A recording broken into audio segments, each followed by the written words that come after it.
Okay, we'll call to order the August 13th regular meeting of the Dayton City Council. Please stand for the pledge. I pledge allegiance to the flag of the United States of America and to the republic for which it stands, one nation, under God, indivisible, with liberty and justice for all. All right, I need a motion and a second for the agenda. I'll second.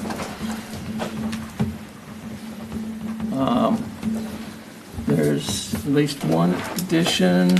I want to make an item T. The Dayton Community Foundation has a gambling permit request. Isn't there something else? Yes. Mayor, members of council, we're looking to add Resolution 33, 2026, which is in front of you tonight, to item C. So no change to the actual item, just adding it as a resolution to memorialize it as a resolution. Any other changes? All those in favor say aye. Aye. All those opposed say no. Carries 5-0. We're on to consent. I need a motion and a second. I'll make the motion. Second. Dave and Scott, discussion? I have a question around item C, and I don't know if the applicant is here. This is for related to the watershed district position. Yep. They are not online. She looks extremely well qualified to me, so I don't have any concerns with that. I guess my question was whether she is, her business that she alludes to in her application, if she is still active with that. She's done work with a lot of different agencies, and I was just curious if she was retired. She says she is up there, retired. I don't know if this consulting business is still going on. My concern is with doing business with the other agencies that the watershed district would be doing business with separately, and whether that would Conflict of create interest. any kind of a conflict. Sure. So I'm gonna go ahead and assume it won't, but that is my question. Okay. Would you like me to ask them that question, Councilmember Fashioned? Well, I guess I would like to know, because I think. Yeah, because they are not, if they're not in the audience tonight and they are not online, I don't know how to get you your answer that you're looking for. Besides, I can ask the question and then follow up with the council. You know, always approve it, and then if it turns out there's a conflict, then deal with it. Yeah, I'm okay with that. Any other J, comments about consent? no. Nothing? Okay, we have a motion and a second. All those in favor say aye. Aye. All those opposed say no. Consent passes 5-0. And we are on to update. Representative Danny Nadeau. Bring it on up. Do I stay here? No, come on up. By the way, Front and center. I was going Close. to I love this. read. We did get a letter from the League of Minnesota Cities. Representative Danny Nadeau, who represents your city at the Minnesota House of Reps, has been selected as a League of Minnesota Cities Legislator of Distinction for 2026. The League's Board of Directors recognized a total of 23 legislators this year, including 14 House members and 9 Senate members, for their actions and leadership on a wide variety of legislative issues of importance to cities across the state. Congratulations. Thank you. Okay, how about it? Yeah, thank you. And it's so good to be here. I wish I would come more often. You guys are busy, and I don't want to keep up your, take up too much time. But I just wanted to, number one, stop by and thank you for serving. And I know how difficult it is today to serve as elected official. And, we never can please everyone. And I represent Rogers, Dayton, and Champlin. And this is the fastest growing district in the state of Minnesota. We have more growth in our district than we ever have. We have a population increase of like 9,000 over in the 2020 census.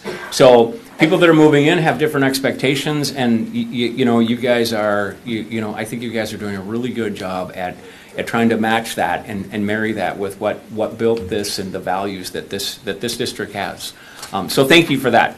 It's really an honor to serve in the legislature. As difficult as it is, it's building relationships and finding paths forward today is more difficult, I think, than it's ever been. But I have spent all of my time, and I appreciate the league, recognizing those of us who really do work hard to reach across the aisle, who really work hard at trying to find solutions. And that's what a lot of us are doing down there. We need more of that. To the city of Dayton specifically, I want to thank you for showing up, and testifying, and being able to, bring capital dollars to the city of Dayton is honestly, it's one of my jobs, and I like doing that, and I think we've been fairly successful, and we're going to keep working on those things. The needs in growing districts are huge. The property tax impacts that are coming from school districts and from the county are far surpassing what you guys are probably anticipating. And just, just something to throw in your head, one levy point in Hennepin County is $11 million. So this is real money. There's impacts that the state is putting on counties and on cities more so than it ever has before. And it's at the federal level as well. There's a lot of instability and unknowns. And for those of you that don't know, I'm a vice chair of the Health Committee, so most of the work that I do in the legislature is health and human services, our health care programs, which is Medicaid, Minnesota Care programs, finding that balance. I serve on pensions, so I get to work on, firefighter relief associations. I get to work on teacher pensions, public pensions, and again, finding that balance in how do we make sure that the promises that we've made as a state, that we fund those and do it in a realistic way without putting too much burden on taxpayers. And then I serve on children, youth, and families. There's a number of small family care providers and centers in Dayton, and making sure that we do the very best we can to try to create that space where small businesses, especially those ones, can serve the community, and especially a growing community. And with that, I wanted to open it up if there's questions. I know that there's been some questions on organics. Should I just start there? Oh, sure. Yeah. So, the state of Minnesota had, they put a goal in place. They said that, we are going to recycle up to 75% of our solid waste by 2030. And they put that mandate on counties, and you happen to live in a county that's a little bit, they're a little bit more mandatey than other counties. But cities, 10,000 or more, are required to meet a bunch of these requirements. So one of the specific questions that I've gotten that I checked with the county attorney's office on was, and I'll use Champlin as an example first, because this came up in Champlin a couple years ago. They just put it on the fee. They just put it on the solid waste hauler fees, and they have a very few people that are doing organics recycling. And so the question that I posed to the county attorney, because there's a requirement in statute that everybody has to pay regardless of use. They have to pay. So the question I said, well, could the city of Dayton, and I used you guys as an example, I said, could the city of Dayton basically contract for composting, put the offer out to all residents, say, here it is, you sign up for organic composting, and let's say they got 100 or 200 or whatever, and they enter into an agreement and use ad valorem taxes to pay that contract, and the answer, that would meet the statutory requirement. So that's an option. And Hennepin said no cities have done that yet. Okay, so I know that in Rogers and in Champlin, it's a fee on top of, it's right on the solid waste, it's on the solid waste fee. So no one's done it. I think it's worth looking at, depending on the number of people that are going to utilize it. Hennepin, with our solid waste, as you guys know, we are, and for those of you guys that don't know, I also work at Hennepin County. So not in solid waste, but we are moving towards zero waste. That is the goal. The Herc plant is scheduled to be, eliminated at some point in time in the future. We did get a grant. We did get money in the capital budget a few years ago that has now since gone away. It was to build an anaerobic digester that would take care of some of these composting things. We're no longer interested in that, apparently. So from a policy standpoint, the county is really working towards zero waste. And cities are going to have to, find a path through that. So do you have other questions on the organics? No, that's helpful Okay. to know that there's another path to explore. Because Yeah. it seemed like it was a pretty broad mandate.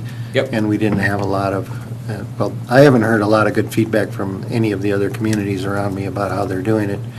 And so just curious if we can find a better way. Yep. And that's one we can certainly But they're explore. all, the haulers are charging it. Is that, everybody around us is, that's Yeah. the solution. So I guess my question to that is,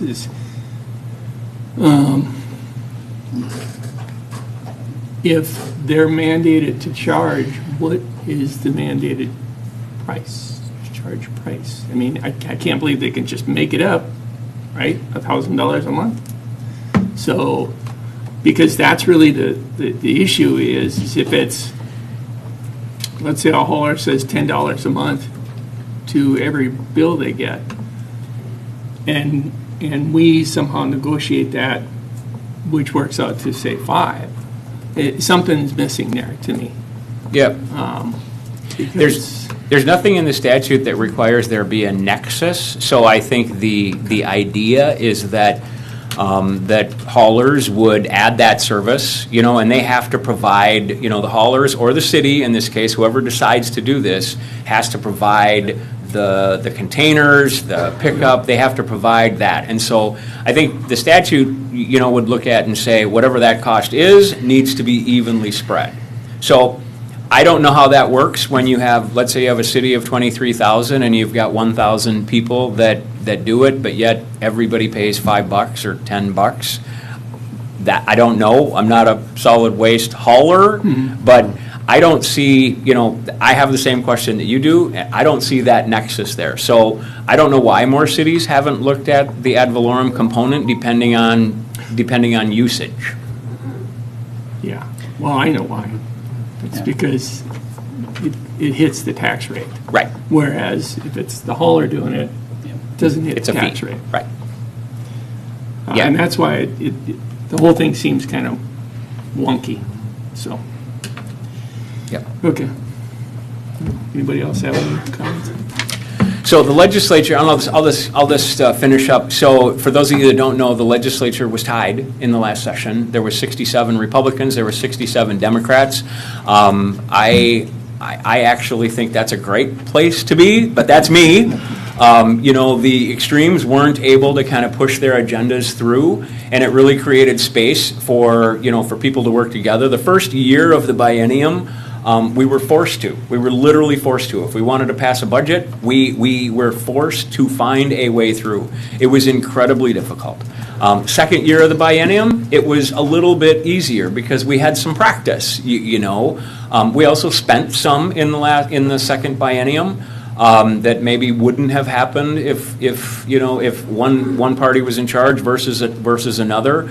But my hope and goal is that moving forward, as divisive as things are today, is that we will continue to find ways to work together. And city councils are the perfect it's a perfect example. I mean, you guys weigh these things. You take public comment. You listen. You engage, and you try to make those really, really hard decisions that move your city forward. And, and I hope that it continues to be super respectful, and I will continue to be at your disposal for whatever you need at the legislature. If there's anything that I can do, please ask. Thank you. All right? Thank you. Thank you so much. Good to see all of you. Okay, that was item K.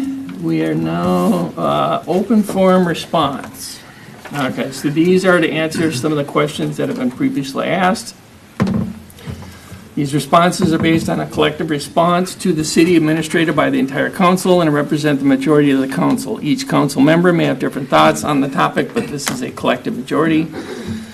There's 3 of them. 1, flock cameras. City staff is hosting an informational Q&A session next Tuesday, August 18th. What time is that? 6 p.m. 6, okay.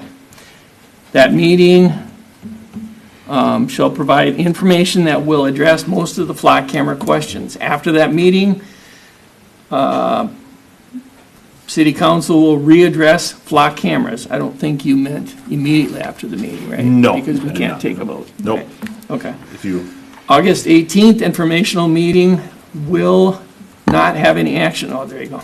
Will not have any action made at it or from the city council or city staff. It's a Q&A informational type meeting. Number 2 was a question about stop signs for Lawndale Lane south of North Diamond Lake Road. Stop signs are not warranted for this intersection at this time. However, please work with the police department to file complaints about speeding so we have the ability to address the concern. Question number 3 was on lighted golf course driving range. City staff does not have any information at this time about this, so there's nothing that can be provided. And that was all the questions. With that, gets us to open forum. Open forum is limited to 3 minutes for non-agenda items. State your name and address. No council action will be taken, and items will be referred back to staff. Anybody here for open forum?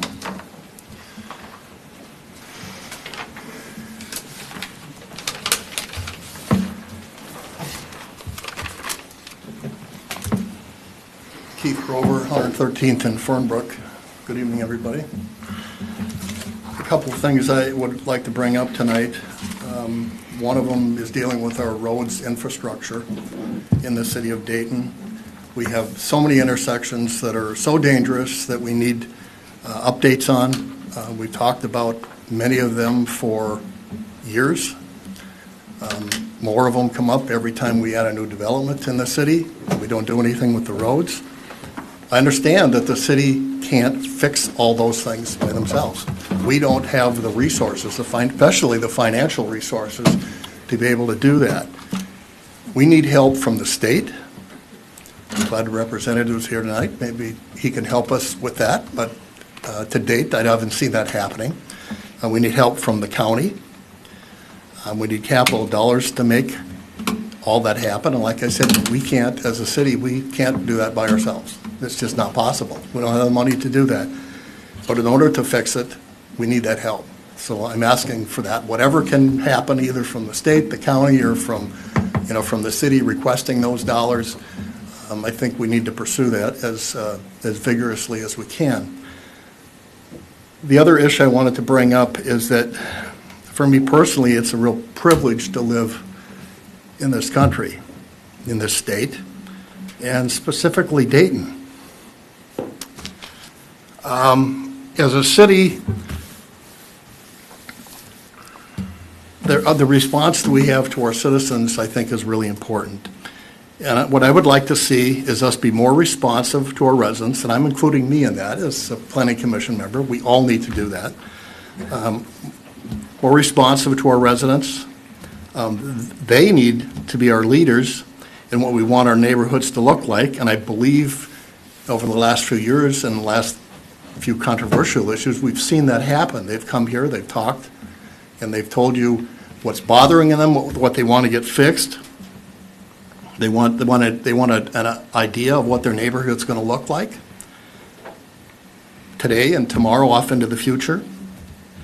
I believe they've stepped up to the plate on the many issues that affect them, specifically in their neighborhoods. Our elected leaders, whether they're in the city or the state or the county, I think need to be more receptive to the residents' needs and the residents' requests and what their wants are. And I think we can do that. I mean, I know everybody in the city, that works for the city. They're all good people, and I know you want to do the right thing. And I think representing people in a democratic society, when people bring things forth to us, and not just one or two people, but many, many people bring forth the same issue, I think we need to really pay attention to what they're talking about. If there's 10 people here that bring an issue, there's 110 people in the city that aren't here to bring that issue forward. I just think that we need to try our best to do better with that. Thank you. Thank you. Anybody else?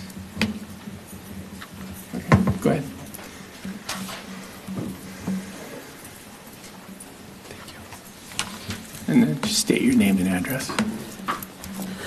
Jane Trolls, 12700 Cedarwood Court.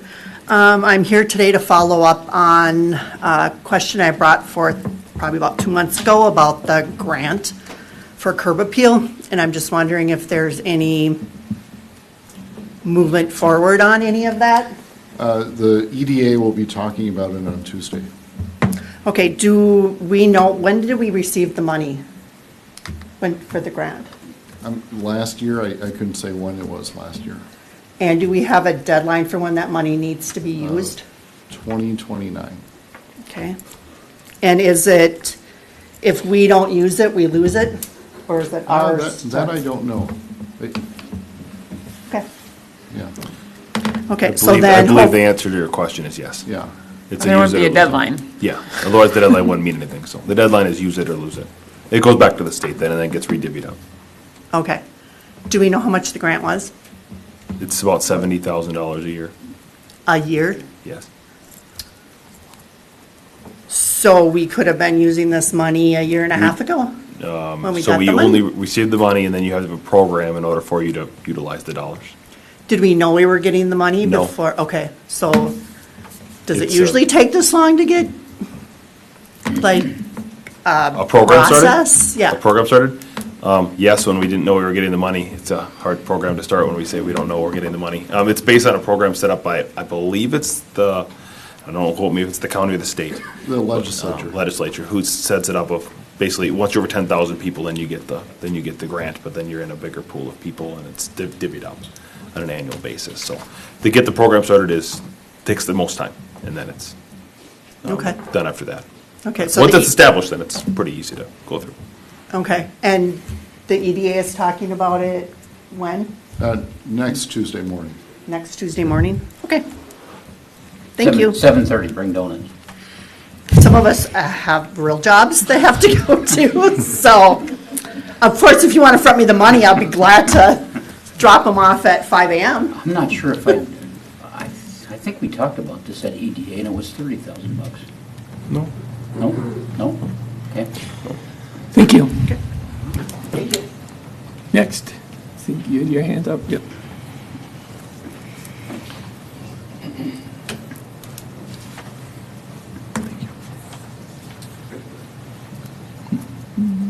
Name and address?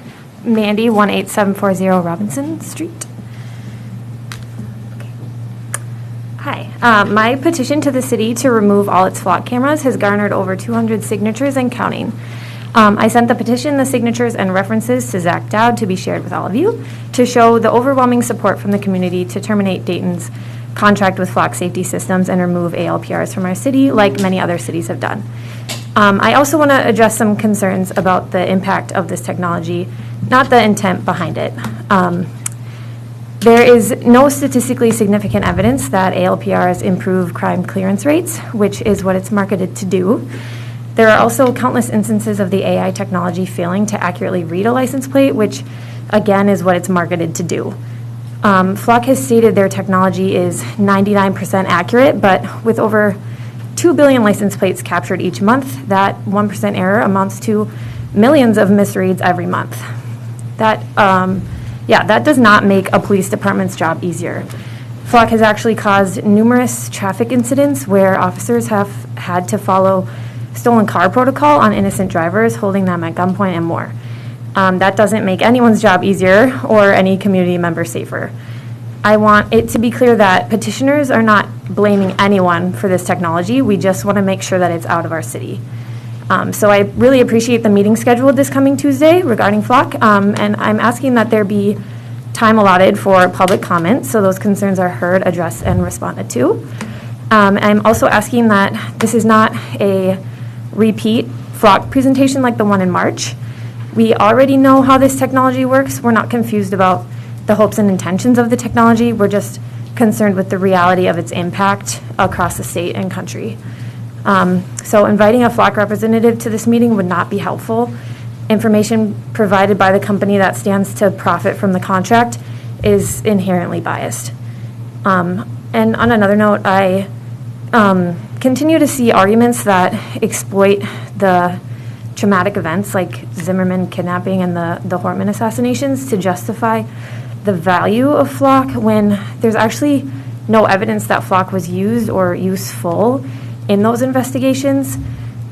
We have to remember that there is already technology in place to support crime solving, and flock is just happy to be given credit where no credit is due. At the end of the day, business with ALPR companies across the board, whether flock or Exxon, is bad business. These have not been effective tools in the tool belt. In fact, there are dozens and dozens of cases of stalking using flock cameras. So I'm asking for clear and defined metrics of safety because none of the intended benefits of flock have been verified, and instead the tech's numerous vulnerabilities actually expose our city to harm. So even if you ignored legitimate concerns about flock's violations of privacy and Fourth Amendment rights, flock still cannot deliver on the promises of its technology at all. Would you spend $21,000 a year on something that objectively doesn't work? Thank you for your time. Thank you. Thank you. Anybody else? Come on forward.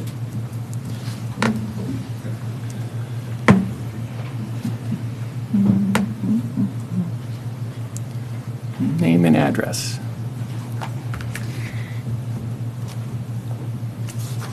Good evening, Jennifer Zeck, and I left my address on the speaker form. Okay, as you may remember, I spoke at the last city council meeting about my concerns regarding the process by which the city of Dayton decided to install flock cameras. And I had not planned to speak to you again tonight about this matter. However, earlier today I reviewed the packet for tonight's meeting, and I saw that the summary of my previous remarks referred to, quote, alleged text messages from the EDA chair targeting low-income residents, end quote. I want to be very clear. These are not alleged text messages. I received these text messages from Amy, the city clerk, in response to my Freedom of Information Act request for communications between Lieutenant Burstad and EDA Chair Tim Hutner. The documents I received included screenshots from Lieutenant Burstad's phone showing his conversation with Mr. Hutner. I have printed out copies of a portion of those messages tonight. As you can see here, Mr. Hutner wrote, "Let's catch them at all the major points of the city, especially by the low-income apartments." Again, these are not alleged messages. They are messages contained in records that I received from the city in response to a public records request. When I shared these messages publicly, several people contacted me and suggested that I should share the text messages with the news media. I chose not to do that at the time because I believed this council would take appropriate action after seeing the content of those messages. Unfortunately, it does not appear that any action has been taken, and now to see these messages characterized in the council packet as alleged is particularly concerning. That wording gives the impression that the existence of these messages is in question, when the city itself provided the records to me in response to my request.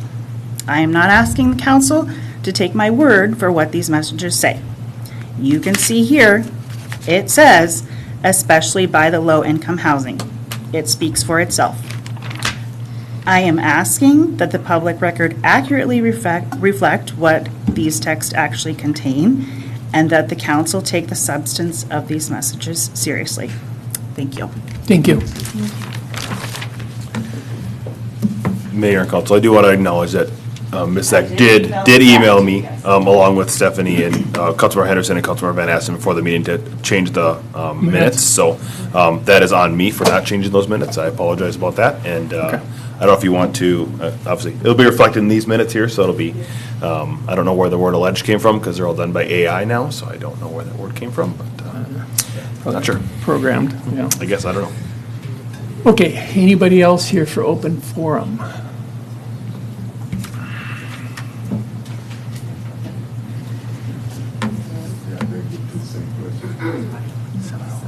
Okay, thank you.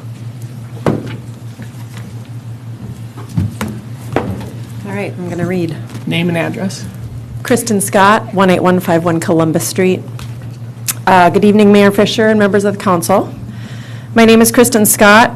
I live in the Historic Village, and I'd like to talk a little bit about our water infrastructure. I understand that we live in a growing community, and that water infrastructure is an important part of planning for our future. I also understand that the city has been working really hard on this for quite some time. I'm concerned about the recent notice I received about a water tower project beginning in the historic McNeil Park. I live next door to the park. A rolled up piece of paper was stuck under the door handle of my front door sometime in the last week or two. It's not a door that we regularly use, and nobody bothered to ring the bell. It was an informal notice stating that this project is happening. There were no formal notifications or requests for feedback, as there are when any other project is proposed. The history of ball teams in Dayton goes back to the beginning. The earliest photograph I could easily find was from 1906. The field has been home to many teams over the years, including the Dayton Frogs Town Ball Team and the Dayton Girls Diamond Ball Team, who even attended the inaugural Aquatennial in Minneapolis in 1940 and participated in their tournament. And their trip was sponsored by the village, actually. Although the layout of the field has changed multiple times over the years, the ballpark has been in the same location for well over 100 years on land donated to the city by one of the founding families specifically for a ballpark. The ball field is utilized by the Champlin-Dayton Baseball Association regularly. Many baseball and softball tournaments have taken place over the years, and the addition of this summer of the batting cages has brought even more community usage, which I think is pretty awesome. I actually love to hear the bats on the balls. I love to hear the people cheering. It's one of the things we really enjoy about our neighborhood. The accessible playground routinely rings with joyful cries and laughter of kids and families from all around the area. The addition of a water tower to this park will consume, by my calculations, nearly 10% of the park, eliminating at least 1/4 of the open grassy space that families utilize for picnics and playtime, and the only space in the park that offers a shady spot to watch a ball game. The trees and grass will be replaced with concrete. The large base of a 144-foot tall water tower, access for utility vehicles, electrical components, possibly housed in accessory structures, barricades to protect from damage by passing vehicles, and possible fencing. The water tower itself is proposed to sit nearly as tall as the steeple of the historic St. John the Baptist Catholic Church, which has been a recognizable landmark of Dayton since 1904, and will be located only a block away from the church, forever changing the landscape. This is not an acceptable use of our park space. This decision carries more weight than it has been given and should include input from the people of Dayton. The city owns other parcels in the northwest part of the city where the placement of the water tower might be more sensible. I ask that further discussion take place and alternate options are presented to the entire community, and decisions are made not just based on who has the most money or influence. Thank you. Thank you. Anybody else? Come on.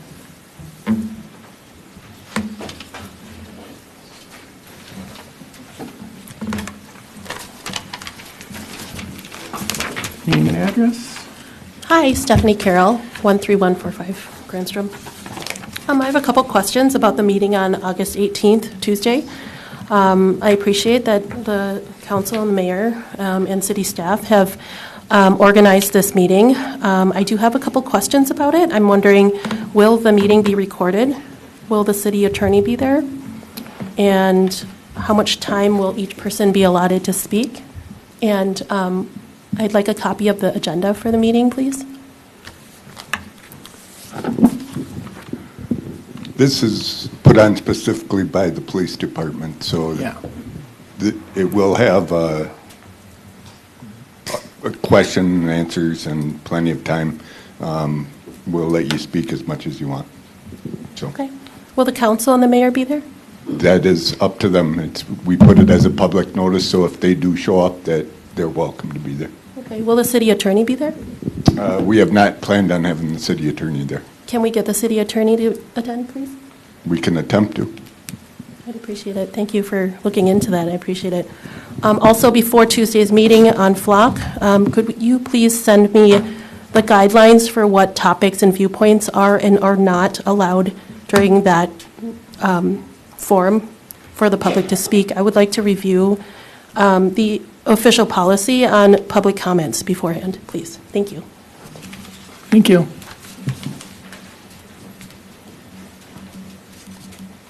You want to I amend just your have one more comment? question regarding the meeting. The meeting. The flock meeting, will it be available like via Zoom or will it be streamed, is my question. Yeah, Mayor and Council, we're going to, based on the feedback and such, we will be recording it. We will have it just recorded. It's no different than any other council meeting, not because it's a council meeting, because there'll be no physical action taken, Right. but because of the feedback. So I'm just curious because I don't know if personally, Zoom I will be- plan to be I have to be out of town for work. I don't And I'm know if wondering if Zoom will I be will be available. able to see it. I don't know if Zoom will be available, but it will be live streamed on our, Okay, on our thank you.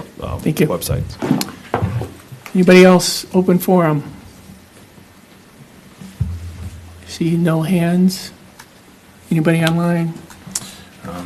Yes, Mayor. We have a couple of people online.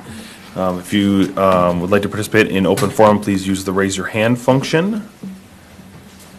I do have one person with their hand raised. Nikki, if you can unmute yourself, state your name and address for the record. Good evening, my name is Nikki Miller. Oh. Holy cow, that was loud. Sorry, that was loud. You're coming through. Yep, you're good. My name is Nikki Miller, 18171 County Street. I live directly across the street from the proposed Northwest Dayton Water Tower site at McNeil Park. I wanted to begin by saying that I understand Dayton needs adequate water infrastructure, especially since it is such a growing area.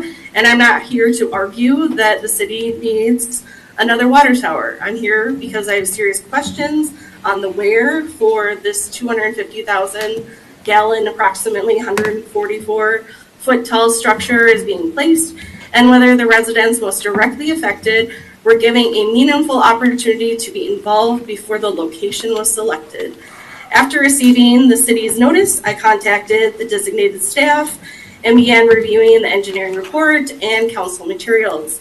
I learned that 4 potential sites were formally evaluated. I also learned something that I think deserves more discussion, which is the city staff member was very transparent in indicating that McNeil Park was not the first choice location and arguably not even the second choice for its location. So that raises an obvious question about if this was not the preferred location, have we exhausted every reasonable alternate before committing a permanent, very large structure to a small community park surrounded by homes, a playground, a ball field, a church, and other neighborhood uses? I have identified another city-owned property, Gooden Park at 17330 Dayton River Road in Hennepin County, which is just down the street. Records show that the city owns this property at approximately 5.4 acres. I'm not standing here claiming tonight that Gooden is necessarily a better engineering location, but Gooden Park does not appear to be among the 4 locations evaluated in the engineering report. So my big question is, was it screened as a potential location? If it's not, why not? The city has explained land ownership and the ability to obtain adequate land rights significantly limited other alternatives. If that is an important factor in choosing McNeil Park, I believe residents deserve to know why other city-owned properties were eliminated before the final 4 sites were selected. I am asking the council tonight to please consider 3 things before this project advances to final plans and bidding. First, if the engineers could explain the initial site screening process, not just the comparison of the 4 sites that survived that process. Second, determine whether other city-owned or less residentially intrusive locations, including Gooden Park, should receive a document feasibly reviewed. And third, to please hold a neighborhood informational meeting before final approval, so the families who live beside this structure for decades have an opportunity to see the plans, understand the alternatives, and have their concerns heard. Tonight's discussion may be about what color the tower should be, but for those of us who are going to have to look at it every single day for probably the remainder of our lives, I think the more fundamental question is, before we decide on what color it should be, are we certain this is where it should be? Thank you. Thank you. Okay, anybody else online? Yep, if anybody else online would like to speak at open forum, please use the raise your hand function. I do not see anybody else. Nobody? Going, gone. Okay. Let's move on to staff consultant council updates. Zach?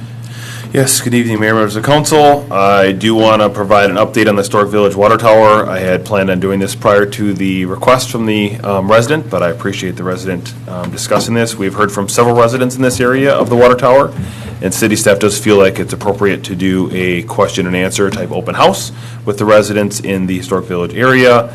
I'll be working with Jason Quisberg, city engineer, to coordinate such meeting at the activity center. More information will come. We will put something out to those residents as well as the ones obviously in person, and obviously the ones that are near the facility. We'll make sure that they all have information related to the water tower and such. So more information to come on that. I do want to provide an update on the engineering and public facilities assessment RFPs. We have not made as much progress as originally anticipated on either of these due to my vacation last week. However, we are making progress in reviewing those proposals and have both RFPs and have received all of them. I'll have updates to the council as we have next steps. The engineering one will be the first one back to council, and that'll be planned on September 8th. Just so that the council is aware of next steps and timing. Anticipated interviews for the engineering firm will occur over the next 2 weeks. We are anticipating to have them scored by tomorrow, and then hopefully have interviews scheduled for the next 2 weeks, starting on Monday. And then I also want to shout out to the Public Works Department for allowing me to join them for a day in the life. I did this about a month ago, maybe a little less. I learned some good things. I got my sweat on with some projects. It was very hot. But I appreciate everyone participating and teaching me more about the Public Works Department. The time spent in the field with those guys is very invaluable to me and makes me a better leader for this city overall. So I'll be doing the same thing with the police department, and then I'm looking to try to do it with the fire department as well, just because of the fact that we have duty crew and we have people on board and people are there. So I'll work through those things and we'll come up with that. But that's all I got. Arnie? Hi, good evening, Mayor and Council. I have a couple of updates. The canoe kayak launch is proceeding. We did have some delays through dewatering issues, but we should be able to make that time up and still complete the project to their timeline. So it's progressing pretty good. It should be complete by the end of September. LC Stevens performance area improvements, the bid documents are going out on Quest tomorrow morning, and then the ad is running in the Champlain Dayton Press now. And I'd just like to say we want to employ Zach in the Public Works Department. Thanks. Chief? No report. And Chief? John? Thank you. Our associate planner, Cole Hansen, began work last week, so we're happy to have the help. Okay. Scott? Nothing. Cheryl? Nothing. I got nothing. Dave? Nothing from me today. And Stephanie? Oh, I have something quick. I had the privilege of sitting down with Senator John Hoffman last week. It was a long but always good conversation. He's a very lively guy, so Yeah, he is. he is, and I enjoy him as a person and as a senator. We just talked a lot about Dayton and growing and water infrastructure and some education things, and so it was just a really good opportunity to sit down. I'd say for a little while, but it was a 2.5-hour conversation. So we both have the gift of gab. But yeah, again, I think it's really great to have legislators that want to come and to talk to us, and it's really easy to just pick up the phone. So I appreciated Danny coming tonight, and then again, my conversation with John Hoffman, and looking forward to lobbying for more money for Dayton as we grow, and just, again, keeping those relationships going. So thank you to him, and that's my update. Okay, new business, second quarter financial report. Good evening, Mayor, members of council. I'm Here for the quarterly report for Q2 for 2026. This is the graph that you have seen historically. As you can see, it's very cyclical. Looks very consistent with patterns. This will be exactly the same for this year as well, as we continue to use dollar amounts and reserves until we get our first half taxes, which come in July. Are not part of this report, but we did get them in July, just so that everyone is aware. Overall, the cyclical information and the source of that financial data does show that we have good financial health overall, and that is evident in the graph. Talk about the general fund income statement, which is the operating fund of the city overall. First half taxes have not been received, obviously, as of Q2. I'll let you know that was going to be done in July. We got them on July 6th of this year. We have had more licenses and permits than we had budgeted for at this time of the year, and more than we did last year. That has to do with residential permits and commercial permits, specifically like Graco's headquarters and others such as those. So we have received those through the first half of the year. We only received the first half MSA maintenance dollars for our charges for services, which is why it's showing that we are actually under budget. We typically get most of these dollars in Q4, so there's no need to worry, just based on timing. The biggest change probably that you typically see or don't see is the miscellaneous revenue. A lot of these are based on reimbursements for some LMC insurance. We have some individuals out on work comp, and those reimbursements come back through us through the miscellaneous revenues section, so that's about 62 grand. And then we also got a health care reimbursement dollars related to a approved health care, so that is through COBRA and through the state as well, so that's about 27 grand. Those dollars were not budgeted for because they weren't expected. Election wages will be paid out in Q3 and Q4. We just finished the election for expenditures. That is why that one is so far under budget. We will expect to have that catch up to us very quickly, as we spent 18 days the last week or so to help out with elections. We were very busy towards the last few days of the primary, very busy on the primary itself, so it was great to see a lot of voter turnout. I expect the same or greater to be the case in the general election in November. Activity center is under budget. This is based on timing. So we had the individual who was in that department did leave us in, I think it was May. We did replace that position, and they have started. His name is Derek. I think most of you have met him at the ribbon cutting. He's doing a fantastic job, but that is why his department is under budget so far. And fire suppression is slightly under budget only because of due to timing when the duty crew firefighters started versus the dollars are related to when they were budgeted for. So nothing major, nothing huge that would be like controversial, but all good things to talk about when we're discussing finances. Overall, you can see we're about $2.9 million actual through the, in the hole. That's that decrease you're seeing on that first graph. That is expected every single year because we have to make it through reserves until we get our first half settlement. We did get more than that, so we are positive now in that general fund. So that's good to know. Any questions? I'm not hearing any. Cash balances by fund, pretty similar as Q1. Changes with EDAs based on 2 land purchases.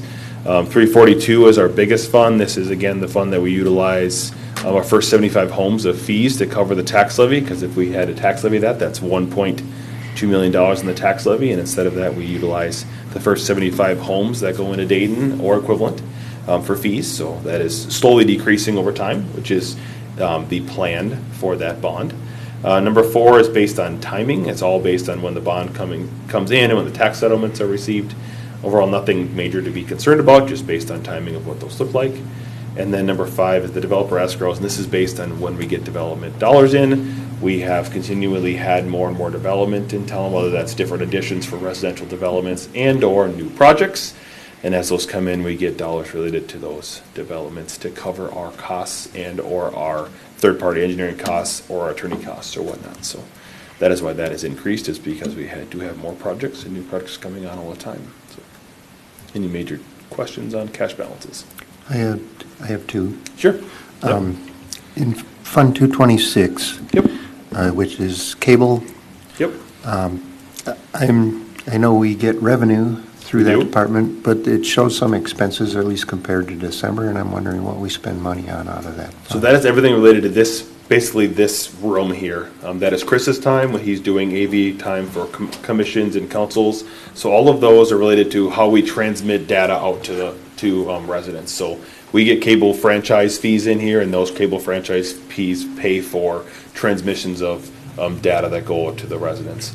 It does also pay for any of the equipment too, so we have a lot of AV equipment, some of those things went bad. I can't remember what we had to replace. We had to replace this computer in this office, which helps us transmit data out.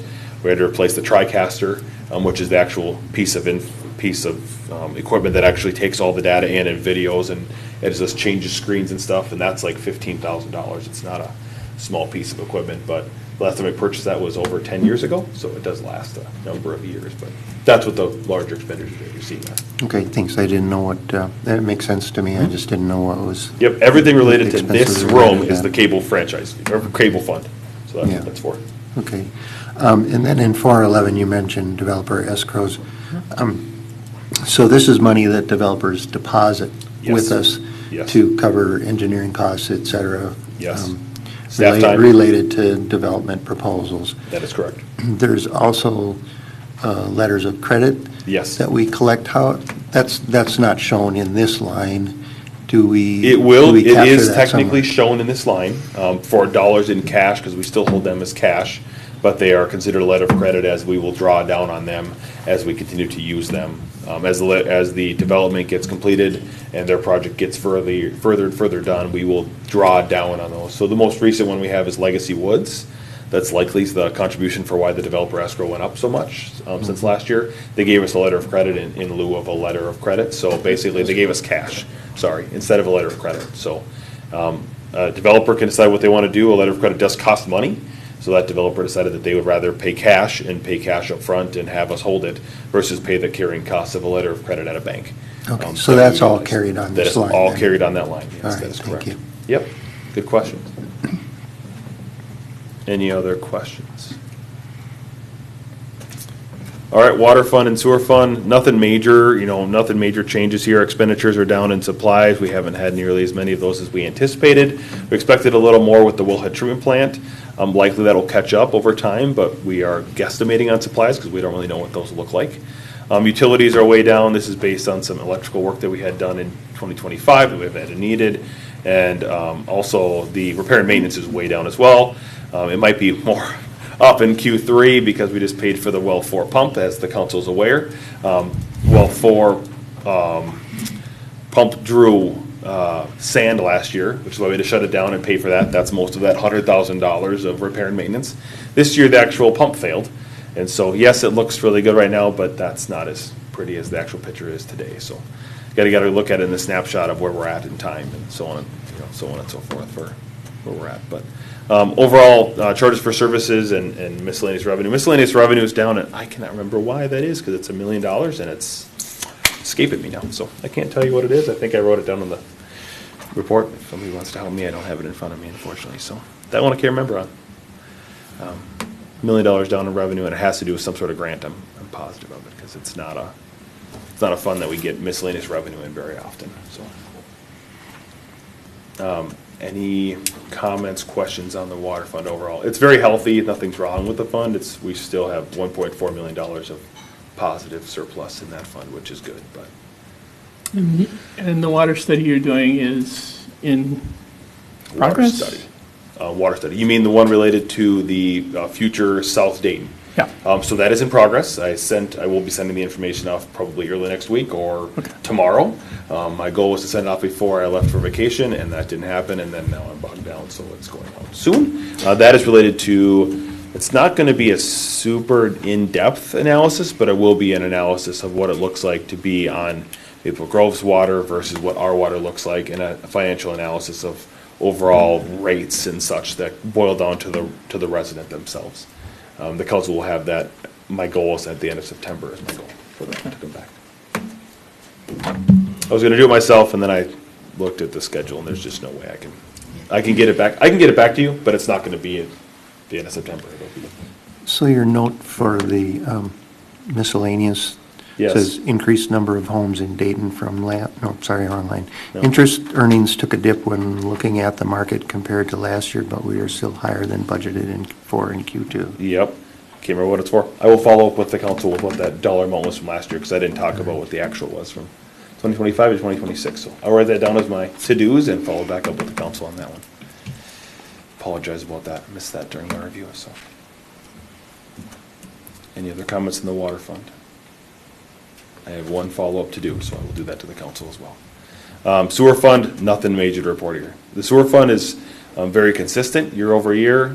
We do have more revenue that's based on more houses and more businesses being in town, but it's very consistent year over year. There's not a lot of changes, which is really nice for us overall as staff, because it just kind of does it. Just kind of does it, and it's pipe. Yep, as long as we get the pipe and get it to go south and down the pipe, you're good to go. So, yeah, nothing major to report here. I don't have any concerns or anything. That $143,000 decrease is what you're seeing, is that's all related to depreciation. So if you take depreciation out of it, we actually did make money. Depreciation is just an asset that we try to maintain to be able to maintain our pipes in the ground, essentially. I don't expect any of those to go bad, because they're 30 years. It's 30 to 35 years at a minimum for useful life. So let's hope they last longer than that. I know. I knocked on wood, Marty. That was good. Any comments on the sewer fund? Okay. I have one follow-up for the council that I will do with the miscellaneous revenue for the water fund. Any other questions or comments that I'm concerned about? Overall, city finances are in better shape than when I was here 5 years ago. So we are moving in the right direction, and I appreciate the support the council's had for that process, and need to move forward with it. All right.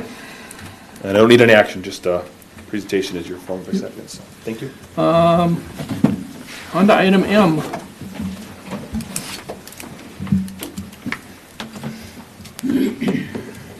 Good evening, Mayor and Council. This item also has no formal action associated with it. It's related to the water tower. As mentioned earlier, we're just discussing the paint scheme.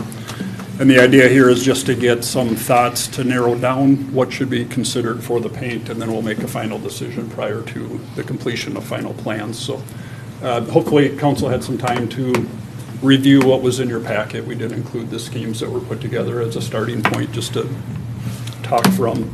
I will note, we did make some changes to one of them, just to give some more options, just based on some staff feedback and what we had prepared. So, as council is aware, there is a tower proposed in McNeil Park, in the historic village up in the northwest part of town, as indicated on the left, and then located approximately by the red star on the right. Preliminary design on the project was completed in May of 2026, final design authorized in June. And as mentioned, the question before you tonight is, what should the paint look like on the tower for consideration? So just looking for some input and direction, and we'll come back with some options for a final decision at a later date. So kind of the simple basic to start, just your typical white with the branded city logo on it. And we tried to put it in place, similar to what was done in previous council meetings, just to give an idea of what it might look like from the ground or from different locations. This one is kind of the inverse, if you will, just having a darker color on it. I'll just note the darker colors in the past have typically not been real popular because they would fade. But the paint has come a long way in the last probably 8 to 10 years or so. So fading is a lot less common. It probably will fade, but much less so than it did in the past. The pros to having the dark color is it hides any of the mildew, and it doesn't look as dirty, if you will, over time. So there's some good and some bad with it. It is becoming increasingly popular, but just to be honest, you really still don't see that many of them. And then on this one, 2 reasons just to bring out the theme of the park. This is one that was replaced. This one was not in your packet. This, I'll say, replaced the least popular with staff. So, but just to show 2 options, we could do the darker color on the lower portion to hide the mildew, and that also kind of accentuates the baseball on the top, if you will. So you could do 2 tones with it, and you could do the baseball stitching as well if you'd like to add that. So what I've seen is on towers is from like the lower hemisphere on down is where the dirt and it is, and that's not going to really and to be honest, that is probably the worst part. Yeah. So like just above the stem, and to be honest, we just cut it off here because that made the baseball look silly. So nothing more than that. I mean, and that could certainly be presented as an option too. We could go farther up the bottom of it. We could eliminate the stitching. We could do any combination of those. And then, again, just going simple without the Dayton logo on it, just the stitching to represent a baseball. Again, we could do partial in blue if desired on this one as well, or any of them. And then, this was another one, just using a completely different font. If there's any baseball fans out there, that is the Rawlings logo, essentially. That's, okay. So it's using at least extremely similar font to the Rawlings logo. So it was just put on there as an idea. If it's popular, great. If it's not, we can not bring that one back to the next consideration. So just a side-by-side look at those. And again, we're just, if any of these are terrible and should be taken out, let us know. If any are great, let us know. If there's any components you like or don't like, that would be good. And I think my thought would be maybe we come back with, 2 to 3 final candidates, if you will, at a future meeting and decide what to include in the bid package for the project. What does cleaning cost? So let's say, That gets expensive very quickly. that's my understanding. And I think on something like this, it's probably going to be around about $100,000 to clean this, but that's going to be way out there. Well, how way out there? Because Well, we've had this one here since, 2008, and it hasn't been cleaned yet, so that's, 18 years? Okay. Because the Princeton one, I drive by there regularly, and it seems like I don't know, I thought it was more often than that they clean it, but, okay.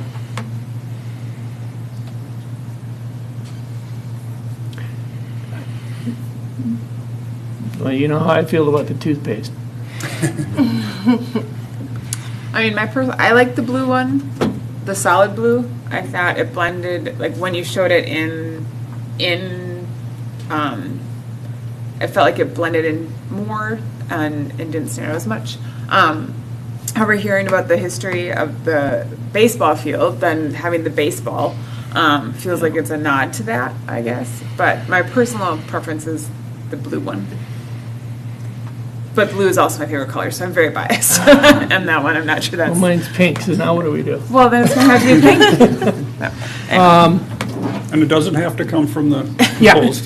You Well, can add pink in there. The other thing I was wondering too is if we're going to have an info session on this, and one of the speakers mentioned it, and actually I had thought about this earlier, is maybe the people that come to the meeting could have some input. Sure. Yeah, for sure. I know I didn't at first, but I kind of like the baseball stitching, given the location. Now, obviously, if somebody comes up with a new location for this and it works out, then that probably wouldn't make sense, but. Sure. Yeah, anywhere else I won't want the baseball stitching, but here I could live with it. And I personally, I'd rather have the Rawlings, the font, the other font. But it's me. But yeah, I think if we should, if people come to that, to the meeting, it seems like that would be, it'd be good to get input from them. And to be honest, that's fine. This can be, I'll just say, essentially a last-minute decision in the bid package. Right. What we've found on other projects is this can become a very debated item. So we just wanted to get it in front of folks early so there could be discussions on it, so. Did you say golf balls? The one with the darker bottom, it looks like a T with a golf ball on it. Oh, it And I does. can't unsee it, just like you can't unsee the toothpaste. There's one I can't unsee the golf There's one in ball. Fort Mills, North Carolina, I believe, and it very much, it's painted very similar to if there was dimples on it. It would. I don't mean to hate on your Oh, no, your not at all. options. No. And then people that show up might have a whole new idea too. Does it need to be that dark of blue? Could we do a lighter? I was thinking a lighter blue might, because especially if you're looking up at it, it's not so, I don't know. And that could be an option. I mean, we did our best to match the logo branding of it. I mean, maybe it's one of the toothpaste swishes. Maybe it's the lighter blue and then, I don't know. That might be a little bright, actually. Well, yeah. So I'll just say I have a long history of not picking colors. Yeah. And I'd like to kind of stay with that. I do lean a little bit toward the darker color just because it makes it a little less pronounced, but I very much would support the idea of bringing that to the community. Sure. And, Sure. I don't know exactly how we go about the naming the plow truck contest kind of thing, but, along that line, get some options out there and let people give us some feedback. Especially if people got to look at it every day. Right, that. Yeah, no, that's totally fine. We can get input and bring back what we get it narrowed down to in that meeting. Not sure we helped here. Did we help? I didn't hear anything for just the ball, so that's good. Well, I think it made it clear that we're Or not just going to the be, I don't think any of us have strong enough opinions to slow Sure. the process down over the color scheme. So, Okay. All right. We'll go to the residents. Maybe they'll have a stronger opinion and go from there. yeah. Right. Scott, did you have an opinion on? Doesn't matter right now. You just go with black or something. I got no Purple. comment. No comment. What's the cheapest color? Yeah, what's the cheapest? Okay. How many gallons of paint do you have in your basement? So that was M. We are now on to item N. Thank you, Mr. Chair. There's two actions in this. So the first one is ordinance amending the zoning map, and the second is resolution amending the Sundance Greens plan unit development, as well as the preliminary plat, final plat, and development agreement of Sundance Greens 12th edition. Okay. So this project, generally speaking, is located in the northeast corner of Sundance Golf Course. Again, there's three parts of this project: the zoning map amendment, the plan unit development, and then the preliminary and final plat. Sundance Greens was reviewed as a concept plan in 2017. At that time, it included 670 units, which included a 100-unit apartment building that's not come to the council recently. At that time, it was advertised as the Working Man's Country Club. The 12th edition is located in kind of the pinkish reddish area, so that's the northeast corner of this project. The preliminary plat was approved in 2018, which included 563 homes. And then what specific to the 12th edition, the developer is proposing to amend the plat in reducing the number of lots from 58 to 48 lots. The change in the reconfiguration of the streets was a significant change where staff felt that it needed to be, or justified an amendment to the preliminary plat rather than going straight to final plat approval. And I should ask if there's any questions specific to the preliminary plat.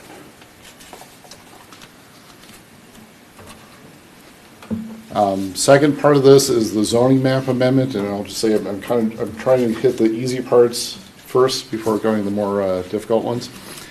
So with the zoning map amendment in 2018, the residential lots in 2018 were rezoned to R3 residential and PUD because there's a change in the lot layout that created a conflict on the zoning map, and requires a zoning map amendment. And so the green area is to be rezoned from R3 to public recreation, and then the yellow or orangish areas would be rezoned from from public recreation to R3.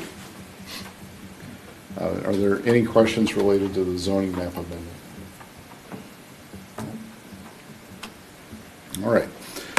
Planning unit development. So with the planning unit development, there are, a PUD allows flexibility from the city code.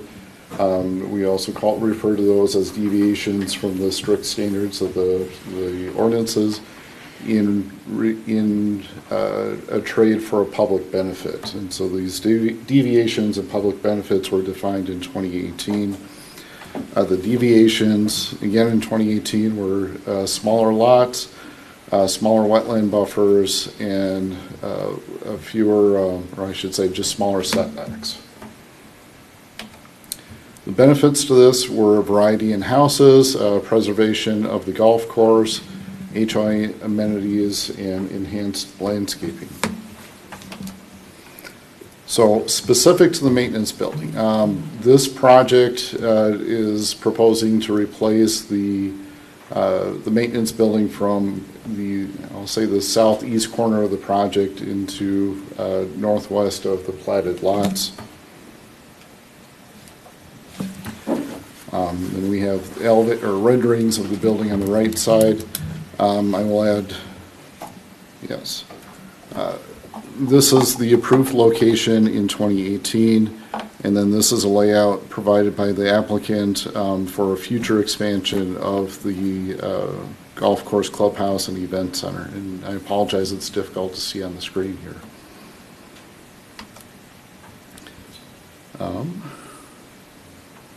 That's an older slide. Okay. The applicant did submit a new site plan, moving the building. Let's see. So the plan that was presented to the Planning Commission, the building is located directly south of the trail. Then we have a stormwater retention basin. The developer has submitted a revised plan flipping these, so the building would move over more toward the east, and then also would move the building south to comply with the 50-foot setback. So the building, as it's drawn out, is compliant with the minimum setbacks in the PR district, or the public recreational district. These are, and most of these slides are taken from the Planning Commission, so not necessarily reflective of the new site plan. I don't know if we can move that, but. You can hide it, just hit hide. There we go, thank you. So these are panoramic photos from looking at where I'm not exactly sure where the building is, I think down over here. And then from, Tom's going to have to help me on the new location. I believe the new building would be somewhere over here.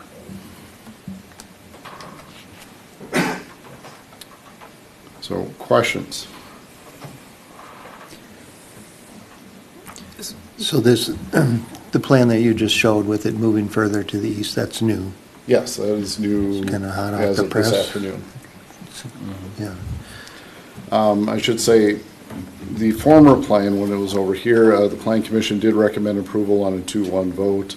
The dissenting vote did disagree that this was not approved in 2018.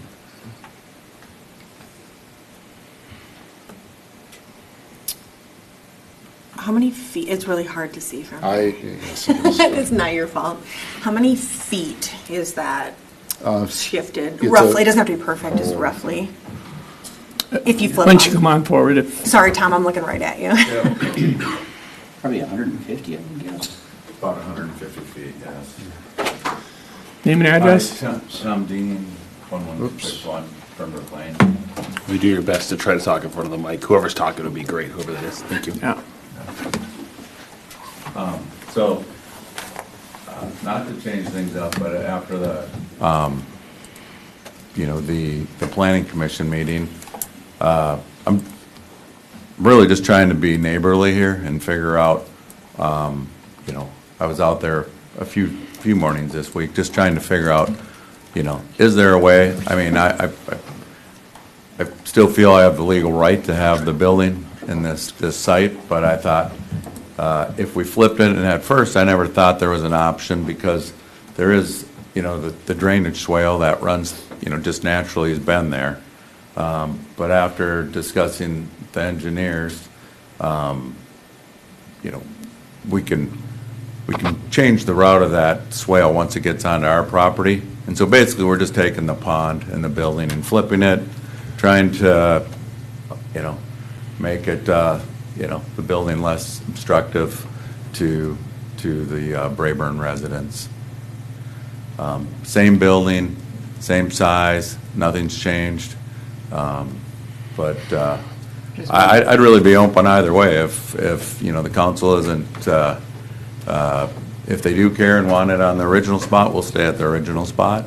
But I just thought this was trying, If this helps, I have another question about distance. So the move is essentially just like translated, right? Mm-hmm. Not farther. So it's still meeting that 50-foot from the trail. It's At this location. 50 feet from the property line. From the property line. Yeah. Thank you for correcting me. Yeah. Which meets the requirements. distance that it was from the nearest building, nearest residential house, to the distance it will be now? How much has that increased? Well, I think before we were about 125 feet at a 50-foot setback. I know just from the northwest corner of the building to, northeast corner of the building to the northwest corner of the lot that we have in our plat is 99.5 feet. So we're probably 140 feet from a new home being built. I didn't. That's your new home? It'd be a new home, yeah. And so I know any of the existing ones are going to be greater than that, but I couldn't tell you the exact. I like this plan. Me too. I agree. And then we did, I think the last time we didn't show a turnaround for a fire truck, so that's what you can kind of see up on the top. And So would it still be oriented the same way? Okay. yes, yep. So the building be oriented, same orientation with the garage doors to the south. So everything you see in the drawing. What about elevation as compared to the old? So elevation is Other- going to be higher, just naturally because. Because of the grade? Yep. And One of the questions that came up was about additional traffic on the service road to get here. How many trips, like how often, I guess, what is the traffic going to be? so I'm going to tell you, there's way more Amazon trucks going through there and neighborhood. So we have 2 full-time employees, and at the max, we'll have probably 4, part-time. They're in once a day, out once a day. Now, I think yesterday was the last college kid, Friday's the other one, so then we have 2 employees. So we take all the garbage, even on the current building. We had up to the clubhouse every day, or not every day, but take it there. So there's no garbage trucks. You would have maybe once a month a fuel truck come in there, and then I think Brian mentioned last time there is occasion we get loads of sand to fill sand traps and that, but if we want those dumped in the parking lot, we can do that. They're only there usually for a short time. Currently, they're a little longer, but we're hoping to be done with construction and all that, and just open for play. Does it work for you when you get to building these homes, separate from the maintenance building discussion, but when you get to building these homes, would you be able to keep construction traffic off of that north part of Polaris Lane? I don't know if it's a public road. I mean, we sure can direct it and ask them to come through there, but, they have a lot of contractors and that. I'm not sure what, if there's signage or something to be able to permit it. I think that's been done in some of the other developments. Yes, when there's better routes. Yep. Or And probably the simplest is going to be, and we sure could ask for traffic, and then, once we, I'm not going to build all the homes, but we sure could do what we could. I think all the big trucks and stuff for sure could be, so. Mr. Mayor and Councilmember Fischel, within the development agreement, there's a requirement that construction traffic go through DCM Farms rather than Brayburn. Okay, good. Great. One of the other concerns was the current fuel storage is very visible, and in these renderings, there is no visible fuel storage. Is that because the fuel storage is in the building, or is that? Fuel storage would not be in the building. We would landscape it off to the west side of the building. So you see kind of the trees and stuff there, and then we would. That showed the 2 tanks on the west side. Okay. The setback on the driveway, the road going back to the driveway, going back to the building, those are 10 feet on each side, correct? No, they're 5. 5. So we have 30 feet in there, and for fire trucks, it needs to be 20 feet wide. Okay. But there is, so on the new homes we're building, that will be 5 feet from the property line. On the north side, there is a 40-foot outlot that runs all the way along. Yeah, we looked at that yesterday. So, Chief, you might be able to answer this. The fire department requires a 20-foot width? Why is that? Basically for the tower. We need to have appropriate fire code states, and you have 20 feet wide to accommodate that. 8 feet wide on the truck itself, and then roughly 4 feet on each side for each outrigger. So that gives us 16, so we have a little bit of a buffer. Okay.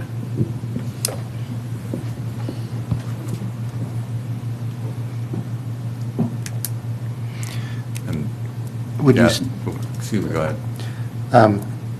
I think you'd mentioned at the planning commission meeting, doing some berming and some things around the building, or at least on that north side, along with some additional landscaping. In this configuration, would you still be doing that? I think it'd be difficult to berm in the corner because we're going to have that swale come through there. Mm-hmm. But will we do some plantings? I think the nice thing about this is where the building's located, there aren't any houses adjacent to the north. Majority of it's along to where the two outlots are. But I think I'd still, I know we have a swale, but if we get on the other side where maybe our initial part of the building was, I think part of the agreement, right, John, was we'd go out there and look at it and building, and I'm fine with, putting trees and stuff across the property line, and I guess we could. Yeah, well, it may not make sense if you're up on a hill. It doesn't really, matter. I'm not sure just what the pond size is gonna be there. Yeah. But definitely some plantings. I mean, this move here is tens of thousands of dollars more for me, because I'm moving a lot more dirt. Sure. So you would still do landscaping around it? I mean, I understand Yes. the elevation's different, so berming may not make sense now, but. Definitely landscape around it like it's shown. Okay.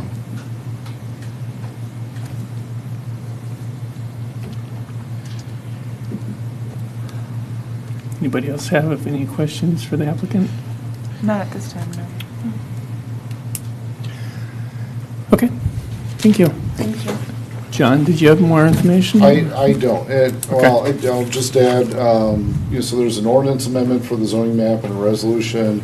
There's a small change on the resolution that I'd like to make related to an edit in the development agreement. I can get there once we get into the resolution. Okay. So to be clear, the amendment has nothing to do with the building. No, the zoning map amendment is making the lots look like the golf course. Right, I'm just making sure that I know what we're actually Voting on. on tonight. Just making it very clear. The short answer is everything. So Yeah. it is a zoning map amendment, it is the plat and the development agreement. Which the only new things is that zoning. Um, I'm backing you into a corner here, not meaning I to. mean, new things since when? Like 2018? Yeah, the building's not new. Correct. Okay. Yes. Thank you. That's what I wanted to Yes. hear. So the layout of the lot, of the lots is new since 2018. In that, the domino effect is that it requires a zoning map amendment to make the map colors change. Yes. The PUD amendment is specific to the lots that you're seeing, and the road configuration. Lots and road Yes. configuration. Yes. Because the building was already in the 2018, in that location. I'm just wanting to be. Now it's in a slightly different Well, position, but yes. as of right this Yes, minute, yes. but after, when we walked in here today, Mhm. that was already in the agreement, Yes. shown in that location. But Jack, when you just said road location, you're talking about Road the configuration. development. Yes. Yes, and the yeah, development. The houses and the road configuration to get to the house. Okay, I just wanted Yes. to be very clear on what we're talking about. So we have any more questions for staff? These are all 7.5-foot side setbacks on the homes, I would imagine. It's our three, so I think that's. Yes. Yeah. Because that's the new updated R3 district. Yeah.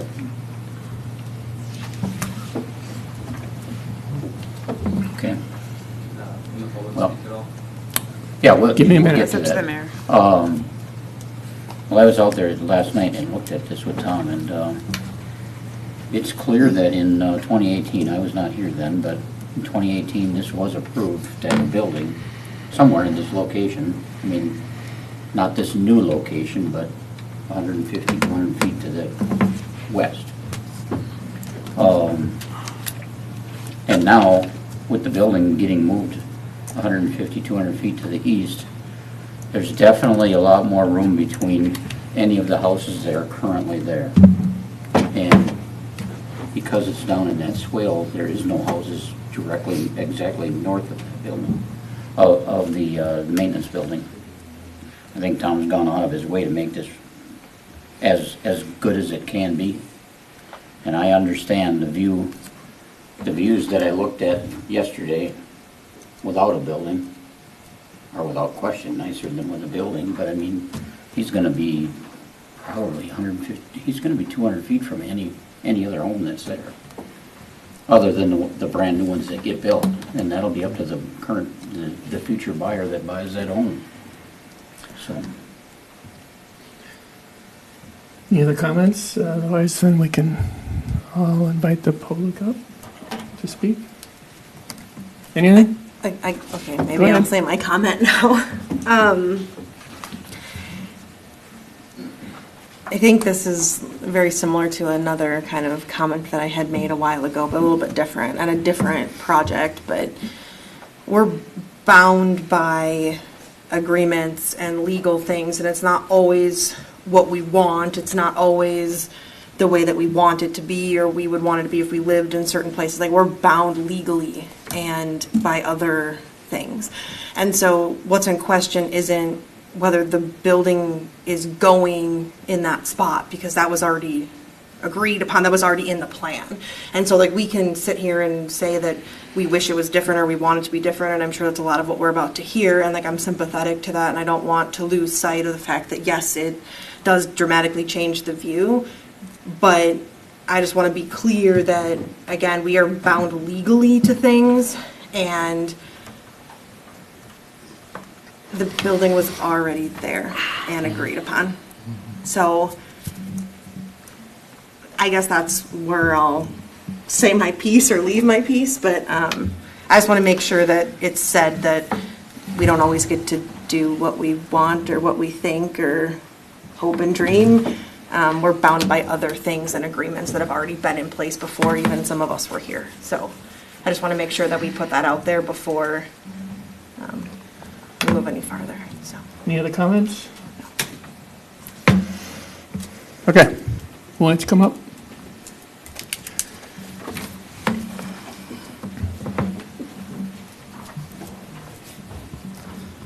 Eric Suppold, 11534. You can see my house on there. I was not planning on speaking tonight. I respect all of you for being up here, and I respect you that much because I've considered running for your positions, not your positions, to be in your position at times. And I know if I was in your position, I would want all the information. And I believe you're not getting that.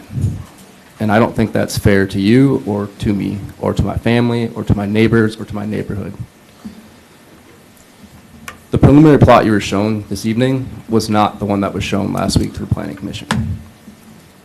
I made that clear to staff, and they corrected it. I asked them to acknowledge that correction, and they did not. That begs me to ask the question is, what other information here can we even trust? I trust all the information I received from the city that I requested through Amy Benting, who was the same person who organized and filed all that information back in 2018.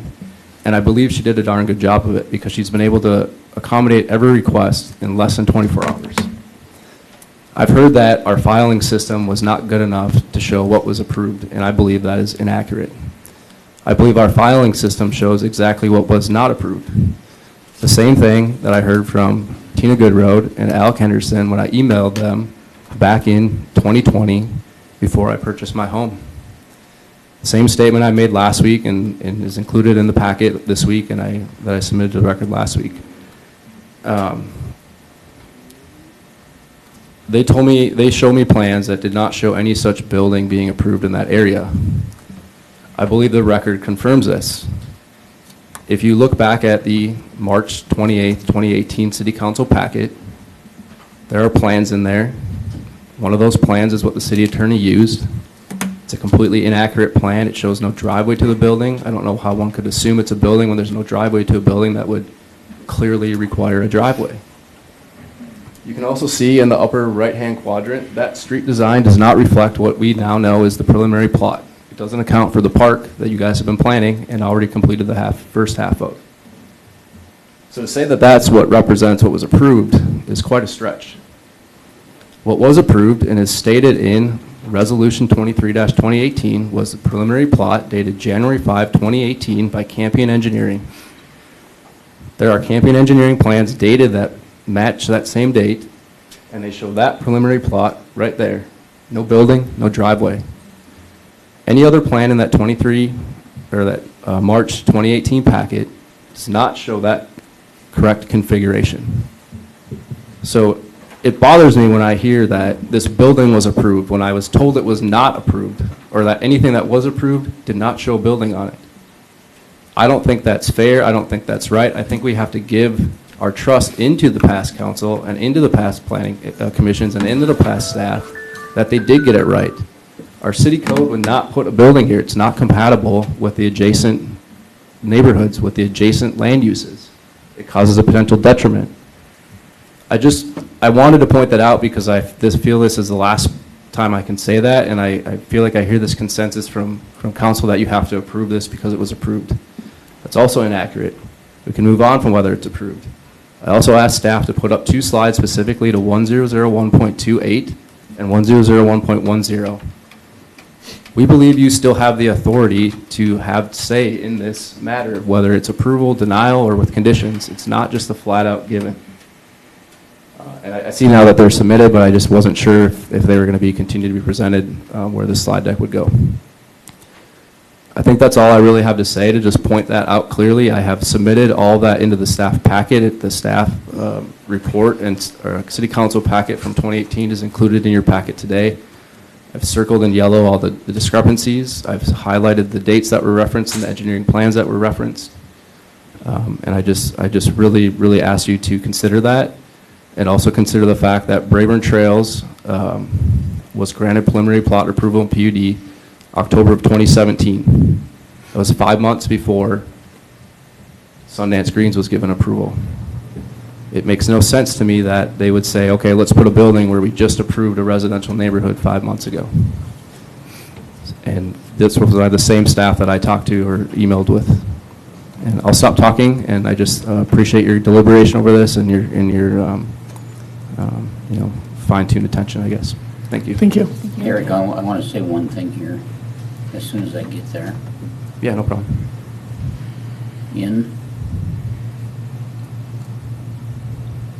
On page, in our packet, and this picture was submitted to staff from, and I don't remember Bruce's last name, and whether Bruce is here or not, I don't know. Gardner. Okay. Gardner, yeah. On page 157 of our packet, Bruce states that this picture is in the 2018 packet. I don't know, I wasn't here. But that picture shows that building right there. So I can't remember exactly what that picture is. I'm sure I've submitted it, but there is and this is being completely candid, in the 2018 packet, I said there's other plans. Those plans don't show the right street configuration that was adopted to be part of the preliminary plot. They're drafted by Pioneer Engineering, dated February something of 2018. And again, the plans that were referenced in the resolution giving the actual PUD approval are Campion Engineering and dated January 5 of 2018. And again, there's a discrepancy in the preliminary plot and those landscape plans. So to say that in the resolution, it specifically referred to a Campion Engineering plan that was dated January 5, and then to give, when both of those are in there, to say then also in these other landscape plans that don't match the engineering firm and the date and don't have the correct street configuration that accounted for the park, I feel like a stretch is to say that one little blob on there gives a building credit when the entire rest of this area was not correct. And I've made this point several times to staff, and that's why I'm a bit frustrated right now, and it seems to be failed to be recognized. And like I said, I'm trying to protect my family, my well-being, my neighborhood. We've had 140 or so people write in, and the clear thing is, whether it's from Sundance Greens or our neighborhood, is the residents don't feel that putting a building next to an existing home makes any sense, especially when there's so much other space to put it that was clearly shown to be created with the preliminary plot amendment that's being proposed tonight. And I don't want to even speak too much of your time, but I welcome the question. I appreciate you asking. Thank you. Thank you. Is that the information that our attorney looked at when she sent out the letter? She reviewed, the city attorney reviewed the packet from, and I'm sorry, I can't remember the date, but from 2018. March 28th, 2018. I'm reviewing it right now. I'm looking at the document, item J from March 28th, 2018. There's a landscape plan documented in this. I'm looking at it from our files that shows that the building's there and the roadway goes right through that. It is the Pioneer Engineering documents, and then there's further on documents from Campion Engineering. They're both in this packet, and the Campion Engineering ones do not show it, and the Pioneer Engineering ones do. And then I reviewed the minutes from the following meeting to confirm that it was adopted as was stated in the packet, and it states that on the following meeting, which is the, oh gosh, I don't know what meeting it was. That is the, apologize, let me go back here. 2018, on the 4/10 council meeting that approved the 3/28 council meeting minutes. The 3/28 council meeting minutes for item J state that the motion was made by Councilmember Zibel, seconded by Councilmember Shermer, to approve Resolution 23-2018 granting preliminary plat and general development plan PUD approval of Sundance Greens with added conditions. Doesn't state what added conditions are. Motion carried unanimously. That's what it states. So just to be clear, Yep. what the city attorney based her recommendations to us on Yes. is the plan, the packet, everything that was available in 2018 The to March current 20th. day. Yes. So her recommendations are based on looking at, reviewing that packet Mm-hmm. and information. Mm-hmm. Okay.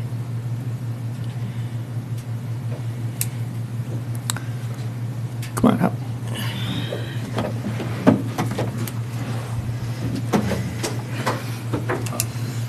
So, a couple things I want to clarify. So, that particular plat right there, if you look at it, that just shows lot lines. There isn't, every one of those has a house, but there's not a house shown on it.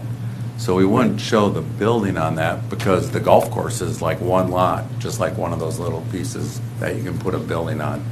No different than any preliminary plat of a development I've done or anybody that's done. They don't show a building on it, right? So it's a lot line, is that what you're saying? Those are just lot Lot lines. lines. Those are just lot lines. So you'd have a house, whatever the size of it, if you really want to, that happens when you get a building permit. And I think, I'll let Jake speak to that, but I think the city attorney's looking at it, like what I said, it's a permitted use, you can go get a permit for it. And go ahead. Thank you, Mayor, council members. Jake Steen with Larkin Hoffman. We represent Tom as the applicant. I'll keep my comments brief. You have our formal correspondence in the packet. And I'm here tonight to tell you that we agree with staff. We agree with staff's recommendation. We agree with the opinion of the city's own legal counsel. In 2018, the city council approved the plan. Those plans did show a building. That plan was a comprehensive PUD development plan for the redevelopment of the golf course. This is a critical element of the golf course. For the last 8 years, the city has based dozens of approvals on this plan. And we are here for the 12th edition, so at least a dozen times this has been before the council, and every time they've relied on this plan. My client similarly has the right to rely on this plan.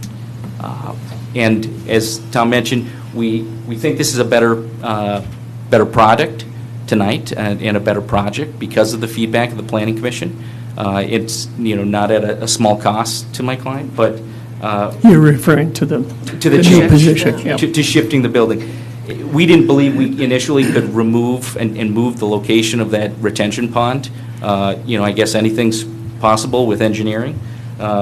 So we were able to make that change, and we would just ask that, again, you support staff's recommendation and approve the projects. We appreciate it. Thank you.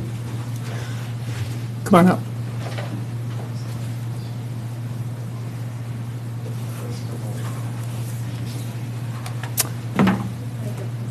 Oh, yes, thank you.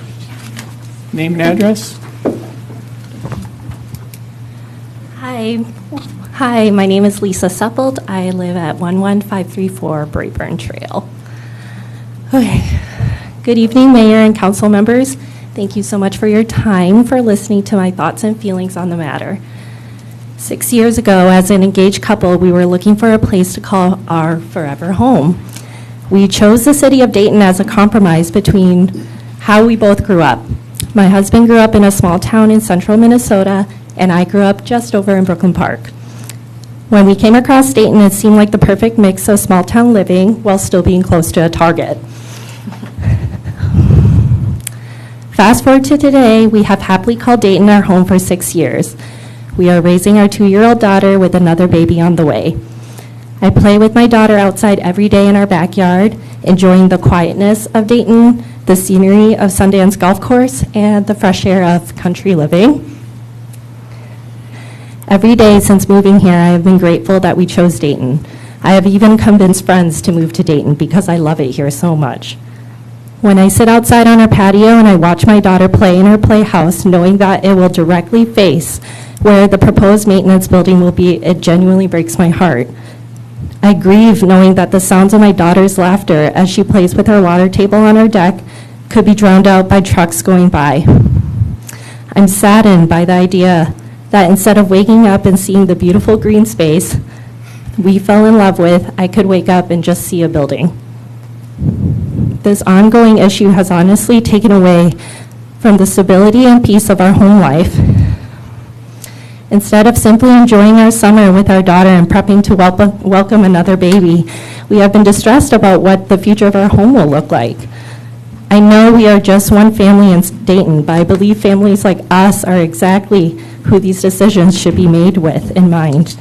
We represent a new generation trying to raise a family with Dayton roots. I believe we should mean something. Out of all the growing cities we chose Dayton. I encourage you to put yourselves in our shoes. Imagine being a young couple trying to raise a family in what you believe would be your forever home, while also feeling like you have to fight the very city you love to protect, what made you choose that home in the first place. I hope you make this decision with residents like us in mind.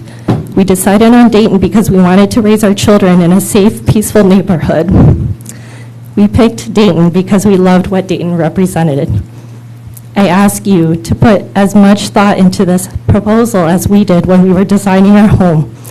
A decision based on every detail, its impact both now and decades to come.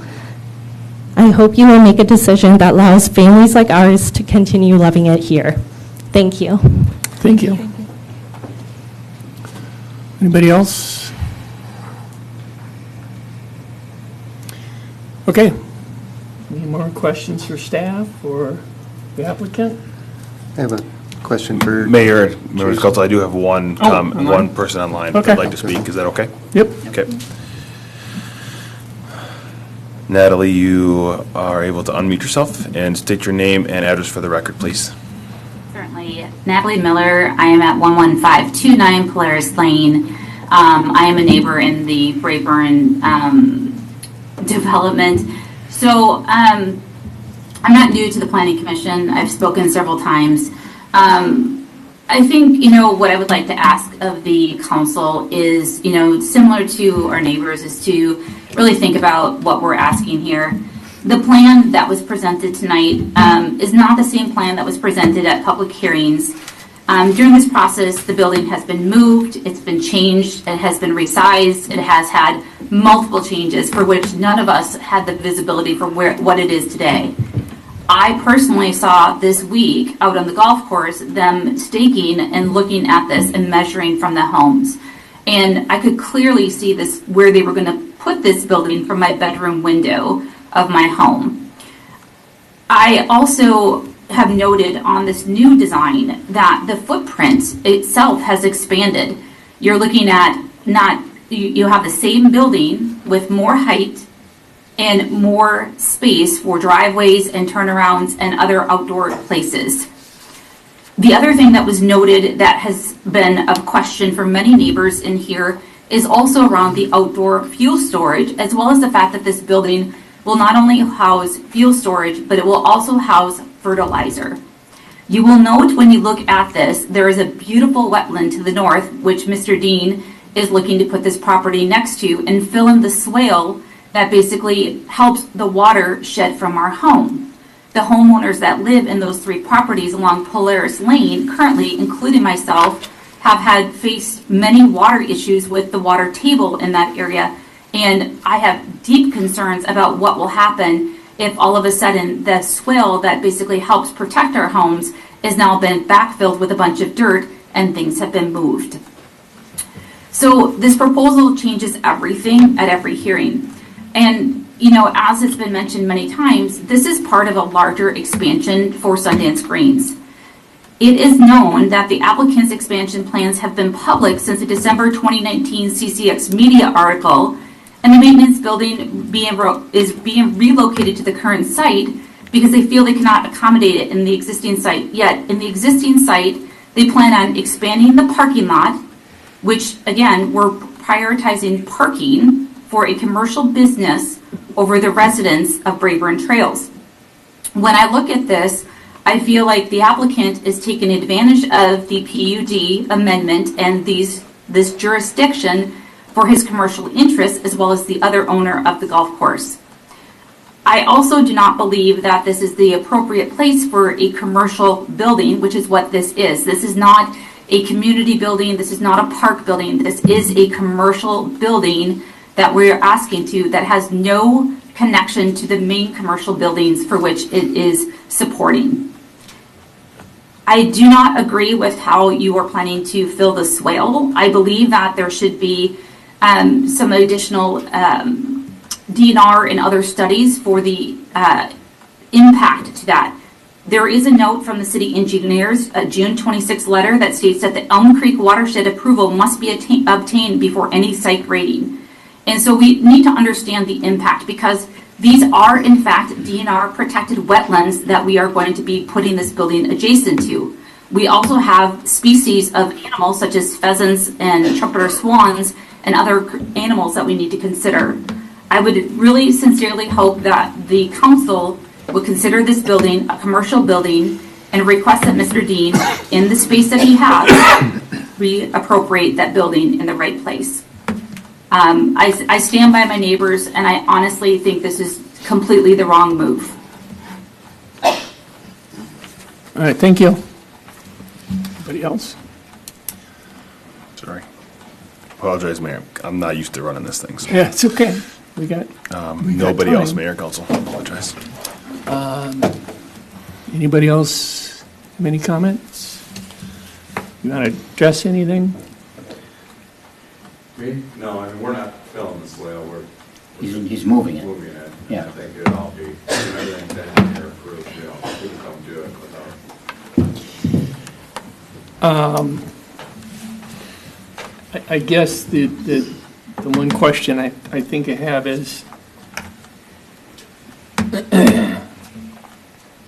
anybody who has spoken or maybe wants to speak to this, but assuming that this goes through, is there a preference for where it is? The old spot or the new spot?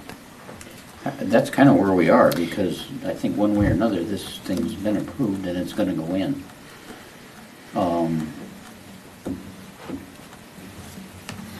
I don't think we have the ability to, once he's got approval, I don't think we can legally stop it. Unless we want to fight it out in court, and I'm not a fan of that. So if you have any comments on that? Sure, come on up. Yep. On the placement? Yeah. Specifically? Okay. Whether the old one or the new one, or...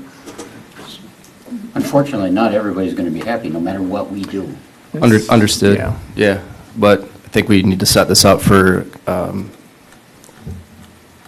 what makes it right for Dayton, right? like I said, Representative Nadeau is here saying like how fast it's growing, but again, that's not what I was invited up here to speak to, so I won't. This is kind of a tricky thing, trying to ask us what spot we want it when we feel that it's not approved here.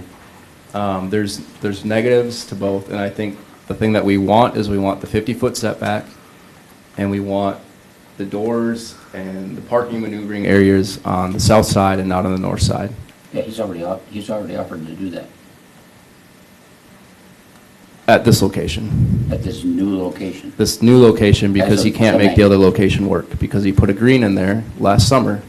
All of these decisions are being made because of his prior decisions, and if this were our variance, it would not pass the test, because the driveway itself is not even allowed.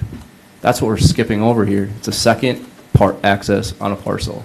Okay, so getting back to. But I suppose this would maybe be the preferred for myself. There's probably others that would say it's not preferred for them, but. It seems like it moves it the further farthest away from the houses. It's I a little don't more think it's gonna expensive for sit- Tom, but.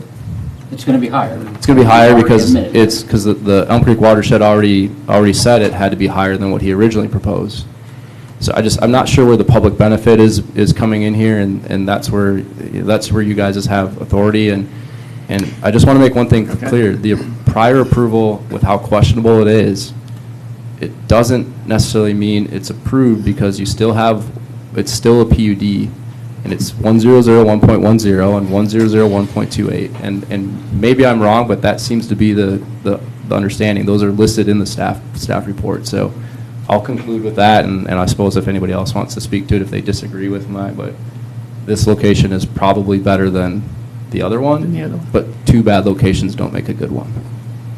Okay, thank you. Does it matter?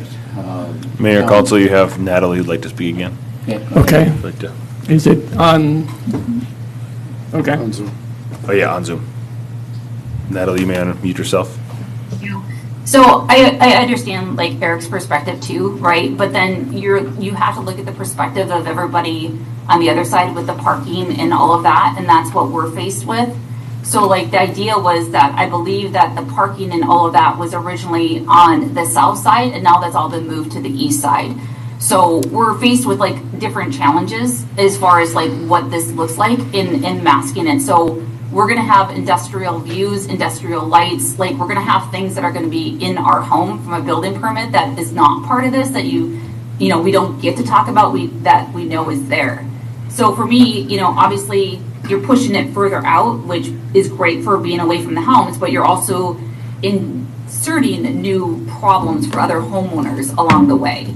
And it doesn't resolve some of the things like the parking, like I said, and some of the other things that are going to be there. I still think it should not be over here, and it should be over by the power lines, which makes far more sense. Can you show us again? Okay, thank you. The other view, not this one that we didn't see before. This one. You're talking about this one? Correct. Yeah. Thank you. So the revised plan, the building is right here. Yeah. And the parking? It's really hard to see from here. I'm Oh, really on sorry. here, And my it's on the computer's south dead. side. Yep, parking's on the south side of the building in the original location. And then if you go to the next one, John, it's on the east side. It's right there. Actually, if I could correct you. Yeah, come on up.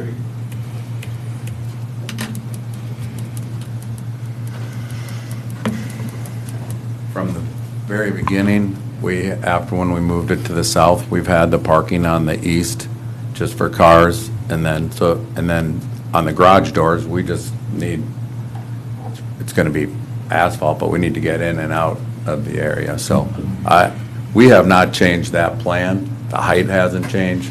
I've only reduced the size to try to be more, neighborly or whatever you want to say. So I haven't increased it, and we have, the only but parking is basically just taking that building and moving it to the south.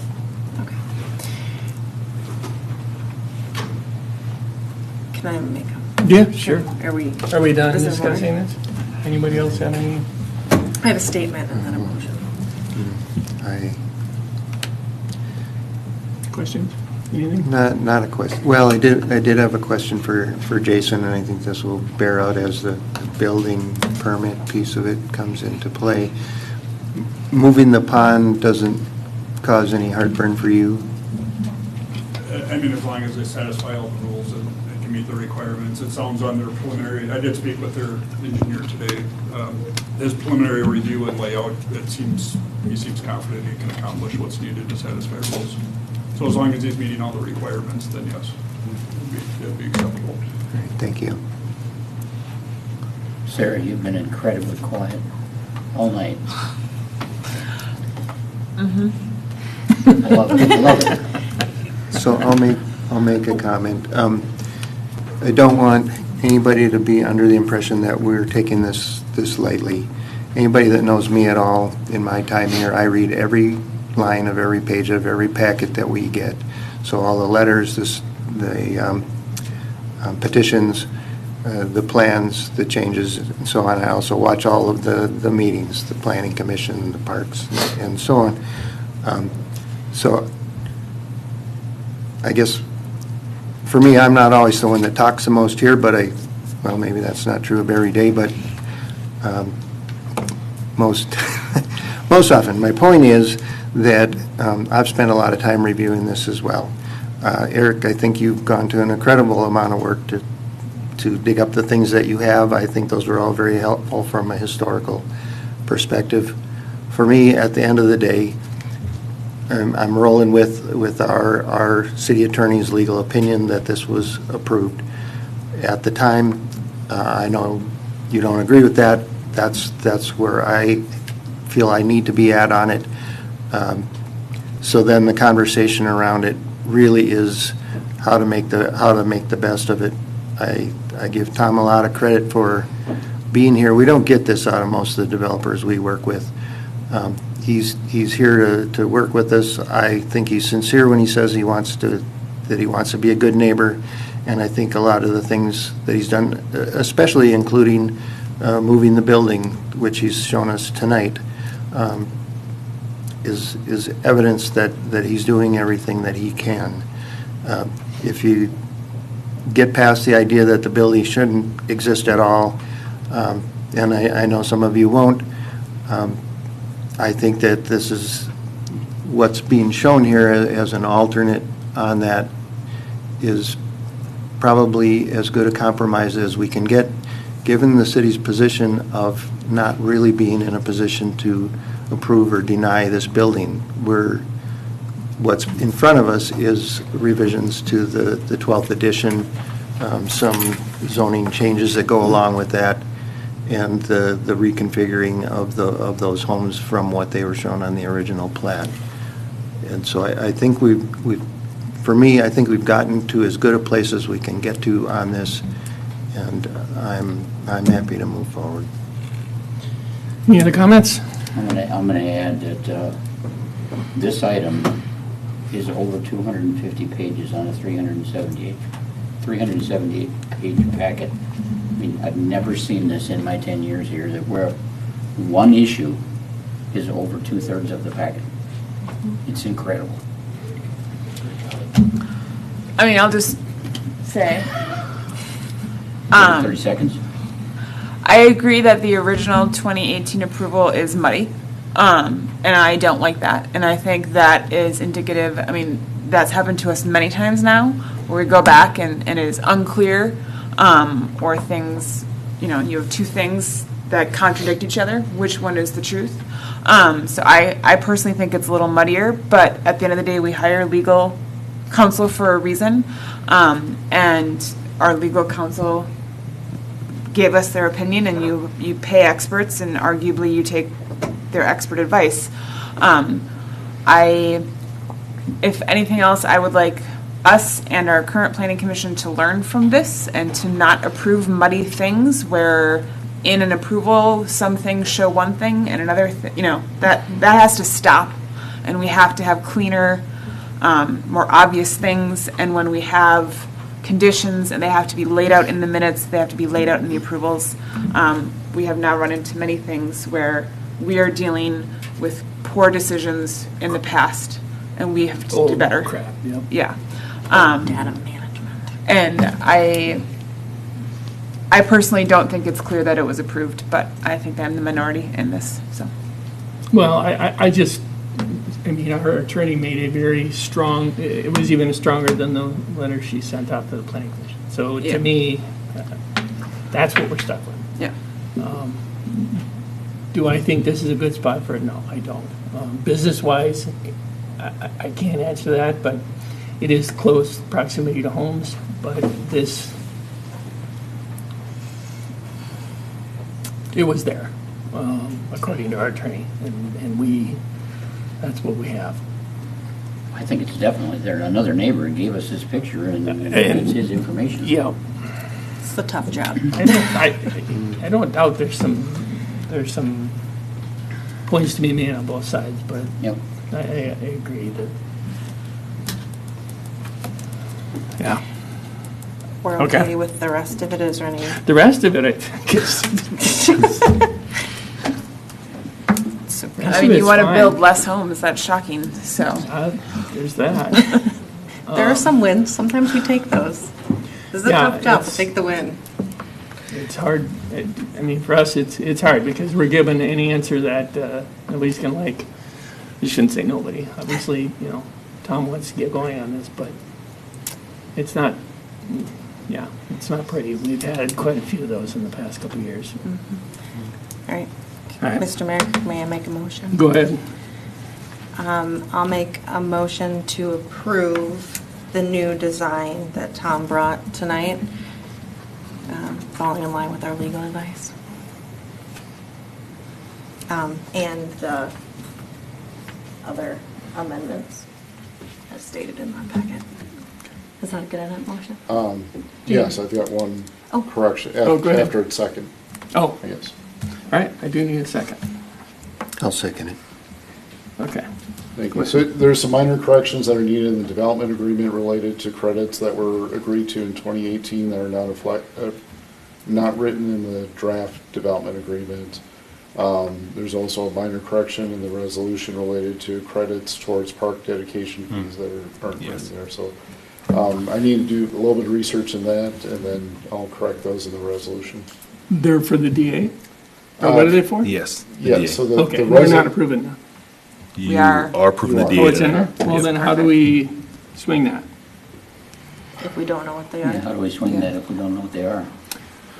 Especially given. Yeah. So Mayor and Council. Given the muddiness. Yeah. So Mayor and Council, what it is credits related to the original development that was done, again, back in 2018. We've been giving credits every single Okay. So it's a housekeeping addition. thing. It's a housing item. Or housekeeping. We Okay. can, so you do two items. You can say, we can pull the DA and say, we'll do the DA at a separate meeting. That's not the 120, that's not related to the 120 That's not related to days. 120 rule, right? No, that's separate. Okay. Or you can say, we can do it tonight and be okay with the changes. Either way, we'll send the changes to the council either way, like we've done in the past, but you can decide what you'd like to do. I'm gonna So- say because it's so muddy, let's get the new DA and then we'll approve it. Okay, so. So I should then- revise my Yes, can you motion? please revise your motion and to say, remove the DA? To remove the DA, to view it later on once the Yes. changes are made, Yep. but approve everything else as stated in the packet with Tom's shifting of the building and the new plan that we saw tonight. Are you okay with that amendment? Yes. Okay, any more discussion? I have one question. If, with this move, if it goes to the watershed, and they are unhappy with the moved building because their engineers don't agree that it can happen, what does that process look like? Well, that'll stop it. Okay, but then it comes back to us? I mean, if the watershed doesn't approve what he's gonna do with the You said drainage the deal. plat's gonna go through, Okay. everything related to the building would come back. Okay, Yep. I just wanted to Yeah. clarify. The PUD and everything will go through, because again, that PUD change is related to the houses Yeah, okay. and the lots and the layout of the roadways. So when you But- say it comes back, that's just the locate, well, no, not the location, that's just the shifting of it or it in its entirety? The shifting, I think. Anything related to the building. and Just parking the lot. maintenance building, that would be it. That's related to the but- building permit. I need you to be a little more specific and clear. We're getting muddy again. When you say it comes back, that's not if the building is happening, that's, the building would move over to Correct. accommodate Location. those. I'm just making sure we're very clear. The location. That The location. Well, don't say location, because location could mean it's gonna move to the other side of the lot. I'm just saying that the building will move forward, whether it's here or it shifts back to its original location. Or somewhere entirely different. But the point being, if the watershed denies the No, permit, It'll be one of the two. Yeah. It'll be one of the two, so Yes. it's not up for debate of whether the building is going there in that vicinity. It will be whether it's in those locations. Councilor Henderson, that is correct. Just making sure we're very clear so we don't come back to the same thing Yep. again of debating whether the building will be there. It will be there, it's just if it's 150 feet this way or moved back to where it was. Correct. Okay, I'm just making sure it's very clear. Any other comments? Come on up. Good evening, Mayor, Council. My name's Alyssa Seneschal, Fernbrook and 121st. I just had a question, I'm just confused. I know that in previous, with the muddiness about everything, I'm just kind of going back to some other things that happened. Is it not possible for the city council to now vote again on what happened because there was so much muddiness? Because back, I forget when it was, when the X road was coming in and then the H road, and we were all affected and everybody got to say changes and make and do whatever certain people wanted for the city, not necessarily the council, but why can't that happen again given this situation? Because this is a contractual agreement. The agreement was laid out, and you have to have a reason to deny it, and we don't have a legal standing to deny it because of specific criteria. So even though we are the muddy- bound to it, yes. The muddiness doesn't fit that criteria? Well, so and that's why we have an attorney look at it. Okay. I just was trying to think of the comp plan versus why The that comp would- plan is, we Wouldn't be, amend yes. that all the time. Yep, okay, all right, thank you. But that's in the beginning when I was like, we're bound by legal, by contracts. That's what I was trying to get at. Thank you for the clarification. Yes. It's helpful. But based on our legal advice and of the review, that's really, it's that there is no reason, or we don't have, certain criteria aren't met for us to be able to deny it. Okay. And then it's her opinion. Thank you for that clarification. Thank you. Thank you. Any other Sorry, Mr. comments? Can I come up and ask one question then? Okay.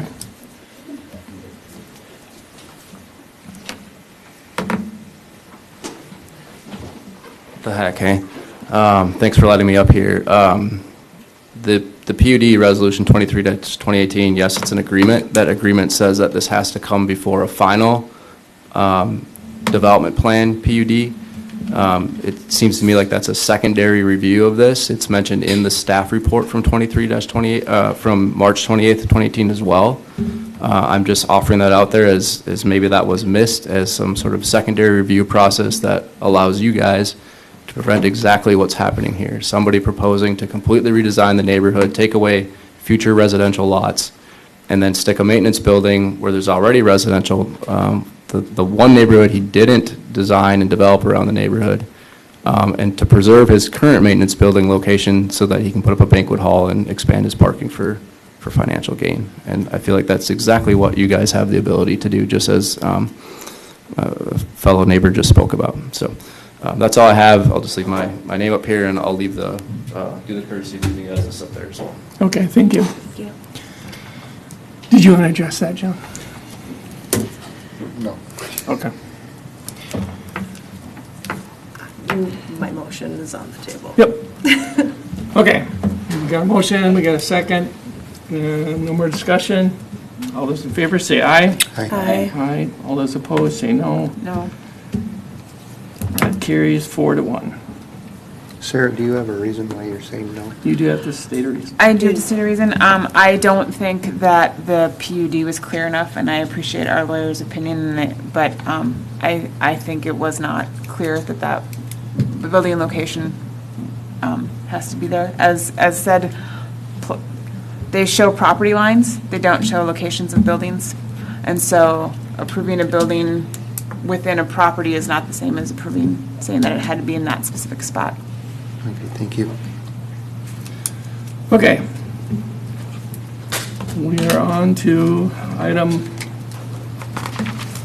Oh, Mayor, members of council, I will stand for the approval of the payment of claims and stand for any questions. I did have a question, which Zach, you've already answered, but just for the record, I had asked why the new planner was getting a new laptop and not just using Hayden's existing equipment. So, for the record, if you want to. Yep, Councilmember Matt asked a great question. The reason for that is because Hayden's computer was already at the end of life. We were working with Hayden to get him a new one. It was about 6 years old and starting to have some issues. We still have it as a backup because it's important to have a backup. We did actually need a backup about 2 or 3 weeks ago. John's computer actually went down in the middle of the day and hard drive crashed. So to have somebody totally crash a hard drive is impressive. So having that backup computer was actually very helpful, and so that's what it's been utilized for. But that's why it's being replaced, is because it needed to be replaced either way, and it just happens to be the new planner. We waited till the new planner was hired before we wanted to spend the money, because I'd rather save $3,000 if we could save for a couple months. So. Thank you for that clarification. I appreciate it. Good, that takes one off of my list. On page 337, there is a reimbursement of funds, and then it gives a number for $3,711. Yep. It's not, it doesn't go to any particular department number, so I'm just not clear what that might have been about. That is a This isn't going to be muddy, is it? It's not muddy, it's what I can say legally. It is related to a payroll deduction. Okay. So a change in payroll. All right. And then on page 346, we had total controls systems, a repair, I assume, of $8,326. Is that related to the hack or the attack on the SCADA system? No, that was, I'm trying to think. We had to get 2 VFD replacements installed at, I think it was River Hills Lift Station. They were both failing. They were older units, and the new software wasn't working in them, so we had to replace the 2 older units. They weren't functioning the way they should have done. Okay, a couple of VFDs then. And then, as long as you got the microphone, Marty, last one for me, there was a repair to the bucket truck for $10,000. Yeah. What failed on that? It was something to do with the particulate filters in the actual motor, and an additional part of the hoist needed some attention. The hydraulic motor in there was going bad as well. So it's the main motor in the truck and the hydraulics. Okay, thank you. That's all I had. Anybody else? Need a motion and a second. I make a motion to approve. Second. Any more discussion? All those in favor say aye. Aye. Aye. All those opposed say no. Carries 5-0. On item P. Evening again, Mayor and Council. This is a relatively routine project. It's the 2027 road improvements project proposed for this year. This was in your packet as well. So shown in the red is the streets to be included for improvements during as part of the project. And then the estimated cost is in alignment with what was identified in the CIP. We're actually a little bit under, but in line with it. And then just to note, we're a little earlier than we usually are in preparation of plans on these, but we would bid this in the spring and then complete the work next summer. But we're just getting ahead of it to get the design in place, so things are ready to go. Okay. And that's it. I just have a budgeting process question. Sure. So this money is already set aside for pavement, and so this isn't like, it's already accounted for, and we're actually under a little bit what we... Under the initial budgetary, so okay. we enter numbers into the CIP based on the pavement management plan. We do admittedly make some adjustments in the pavement management plan to just better group the roadways together, take some out if there's a conflict, or might add one if it's convenient. So we're generally pretty close because we follow it. But yes, it is all allotted ahead of time. Okay. I think a large portion of it probably comes from the franchise fees that are collected. Okay. Because my understanding was, and correct me if I'm wrong, I'm not in my A game tonight, we were the numbers came in really well in previous years, so we're kind of ahead of our plan. But then we wound up spending some money on that intersection that wasn't planned for. Some of the money from the state is gone that we have used in the past for some of these things. That was so Councilor Van Esten, that was a planned intersection. Yeah. That was the intersection improvement that we did with the stop lane. Yeah. Lights on Dayton Parkway and Territorial, and Holly Lane or whatever it was, yeah. So I guess my question is, and maybe I'm just totally not getting it. So we've used up our bank of money from the state that we can use for road stuff. MSA money. Yes. If we delayed this project and put it back on the original schedule, would that money be available? Or, okay. No. That money is very specific where it can be used. Okay. Only on certain designated roads. So Okay.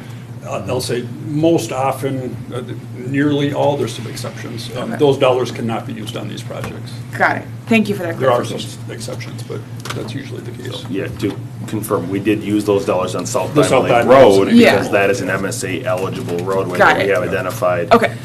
We want to pick the largest and most frequently traveled roadways because the more traffic that goes down, the more dollars we get from or Minnesota Municipal You State gamed Aid. the system. Yep, exactly.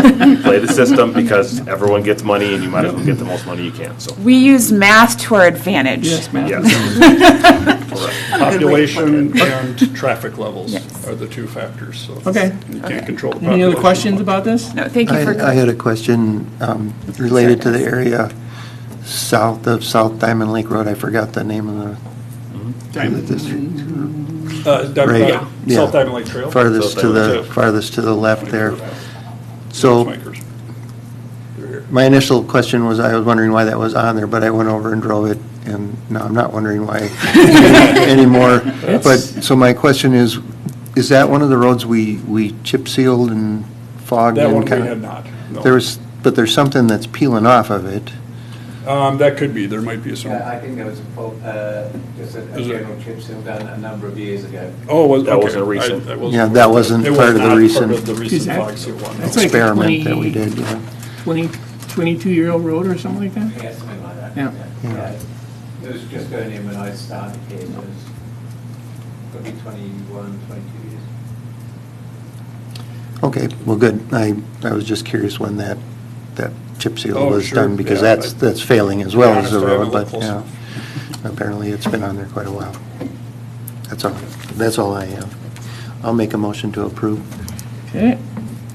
Any second? Second. Any more discussion? All those in favor say aye. Aye. All those opposed say no. That carries 5-0. On to item Q.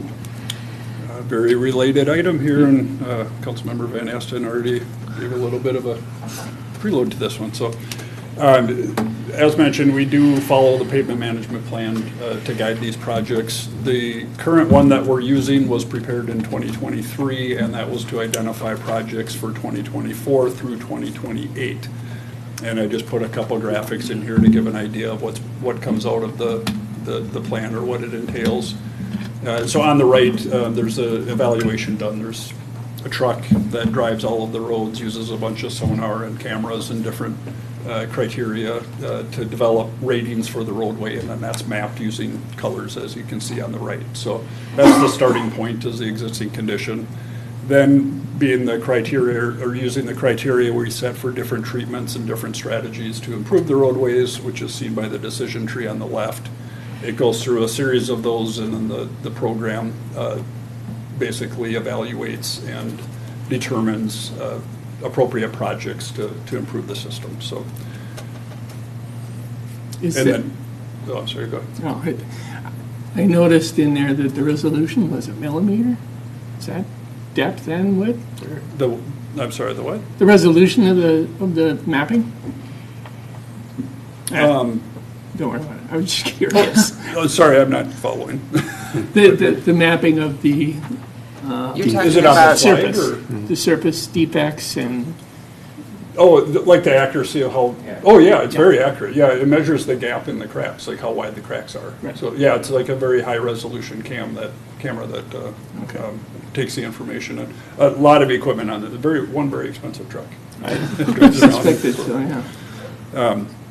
Yeah, sorry about that, but Yeah, very high resolution. So again, the current one used is council directed to follow the criteria or the goal of increasing the quality over a period of time. You can set the plan based on either a budget or a performance. The performance was selected to increase the overall quality of the roadways over the time frame of the plan.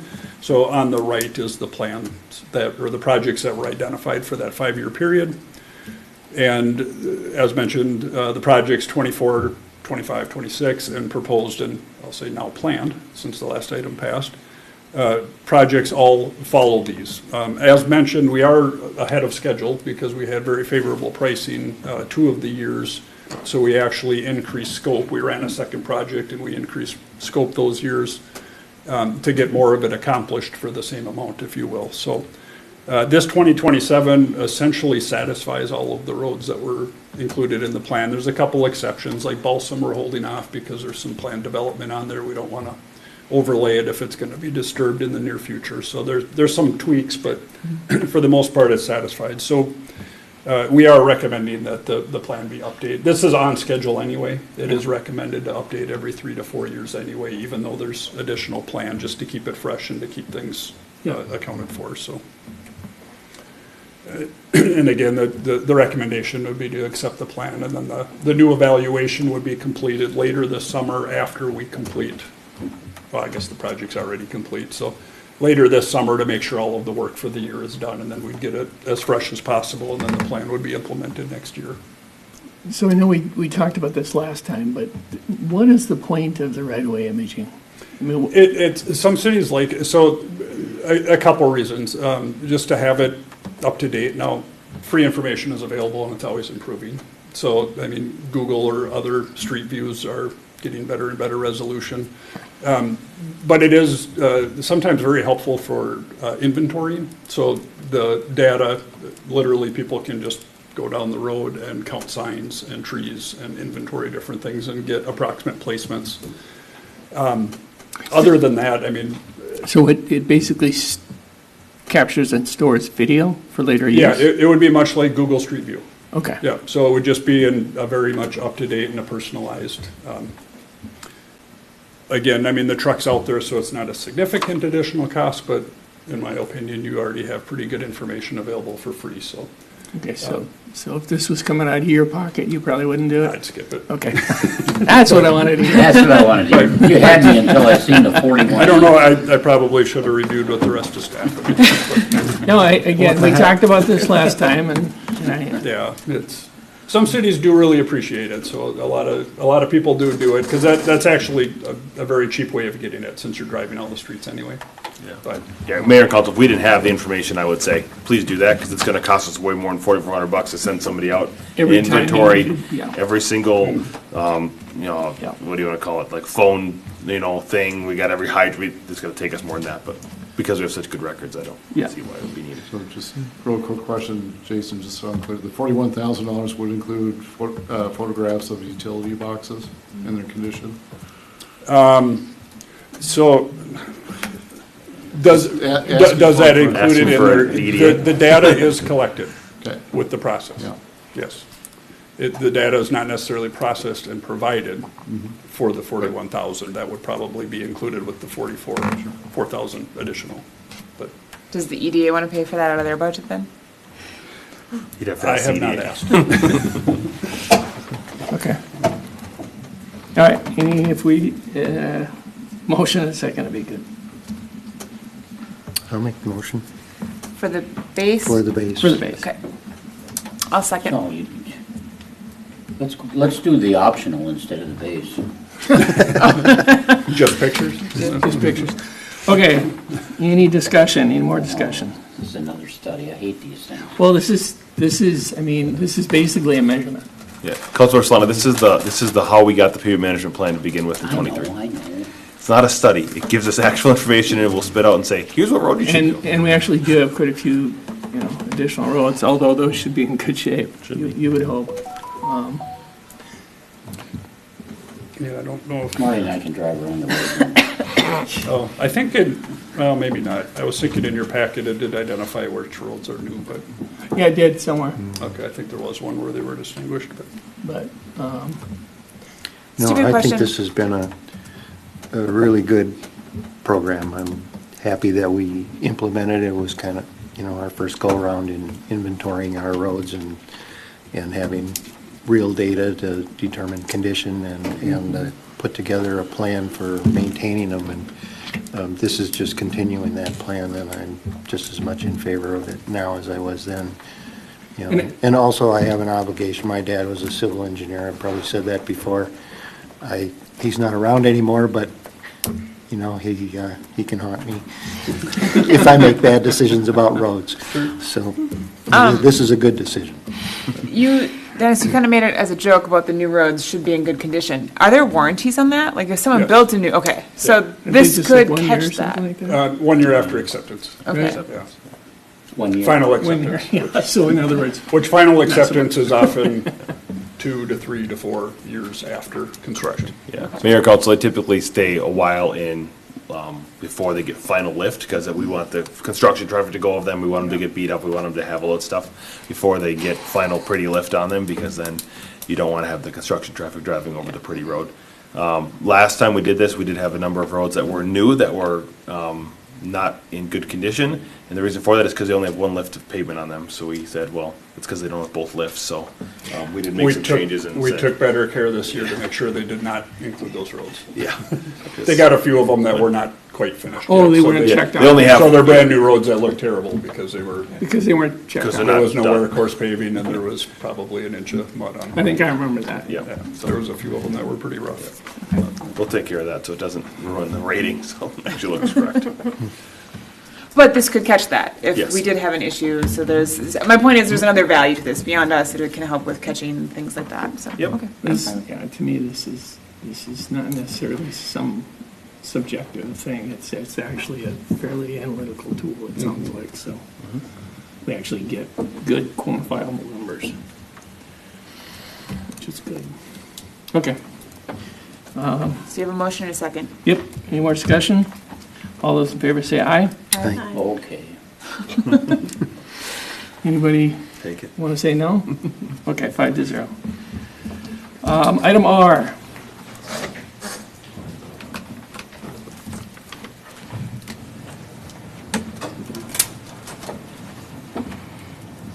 Thank you, Mr. Mayor. This is a comprehensive plan amendment for what's commonly known as the DDL property. So it's easier to tell a story with it. So once upon a time, the city council approved the 2040 comprehensive plan in 2022. At that time, the map assumed that we had the X pattern. So here's the land use plan, here's the transportation plan. In 2023, the council decided not to go with the X plan and to have an H plan instead. And the H really doesn't look like an H, but generally streets go north and south, east and west. But we did not amend the comprehensive land use plan. And so the land use plan stayed as it is, assuming the X and assuming there'd be a city center roughly at East French Lake Road and 117th. John, I'm going to maybe revise your history here. Oh, thank you. Where Dayton Parkway comes up to 117, which covers this whole area. The X had nothing to do with that. With the X? It was rerouted long before we did anything with that X. So it used to go right through that red area. In fact, you can see where the purple line is. Yep. Yep, that's where it was going to I was go. gonna go. And at some point, right at 2019, it was changed to just smack right up at 117th. We've had this Staff made a discussion a million decision to times. change. Yeah.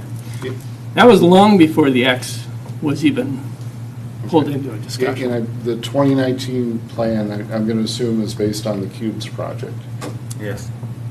Yes. That's what I think, yes. Yeah. Yep. Okay. So in any case, the 2040 future land use plan is not accurate. That's a true statement. Yep. As soon as we moved that road, the whole thing became invalid. Yeah. That road.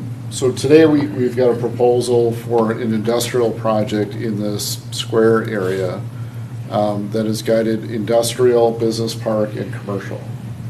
And so the question is, what should it be? This project, Forgent, as the council is aware, is leasing half of the cubes.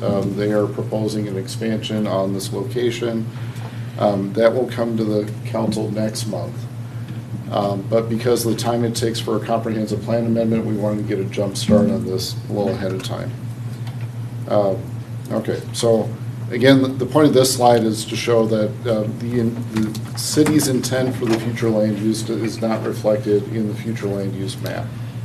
So I've always struggled with, well, this area in particular, in trying to understand why the zoning is what it is. And this parcel that we're talking about is zoned in 3 different ways.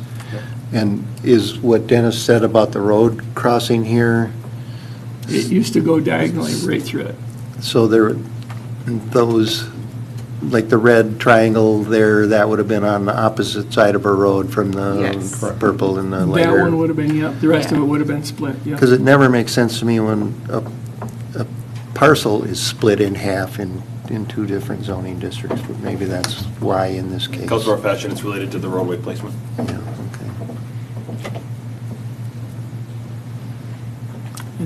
That was invalidated. I still don't like it, but fun. I mean, it makes more That sense. was hours and hours and hours of planning, and then all of a sudden, gone. Okay. Are there any questions on this slide? Okay. So again, this map is from when the comp plan was adopted in 2022. In 2025, we had a concept plan for industrial project on the DDL property. That concept plan was, I'm going to say, supported by the council and the planning commission, but the question was raised, well, how does this project affect the larger neighborhood? And we didn't have an answer to that.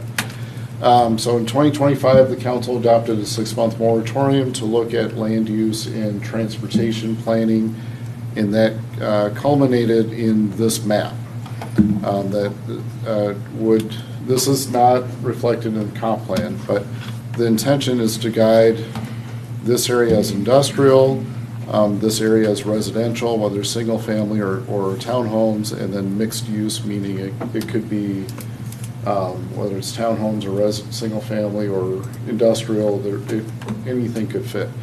One of the big points of this map is to separate traffic from residential traffic from commercial industrial. So the intention here is that all of the industrial traffic would go out to Dayton Parkway, all of the residential traffic would go out to either East French Lake Road or Territorial.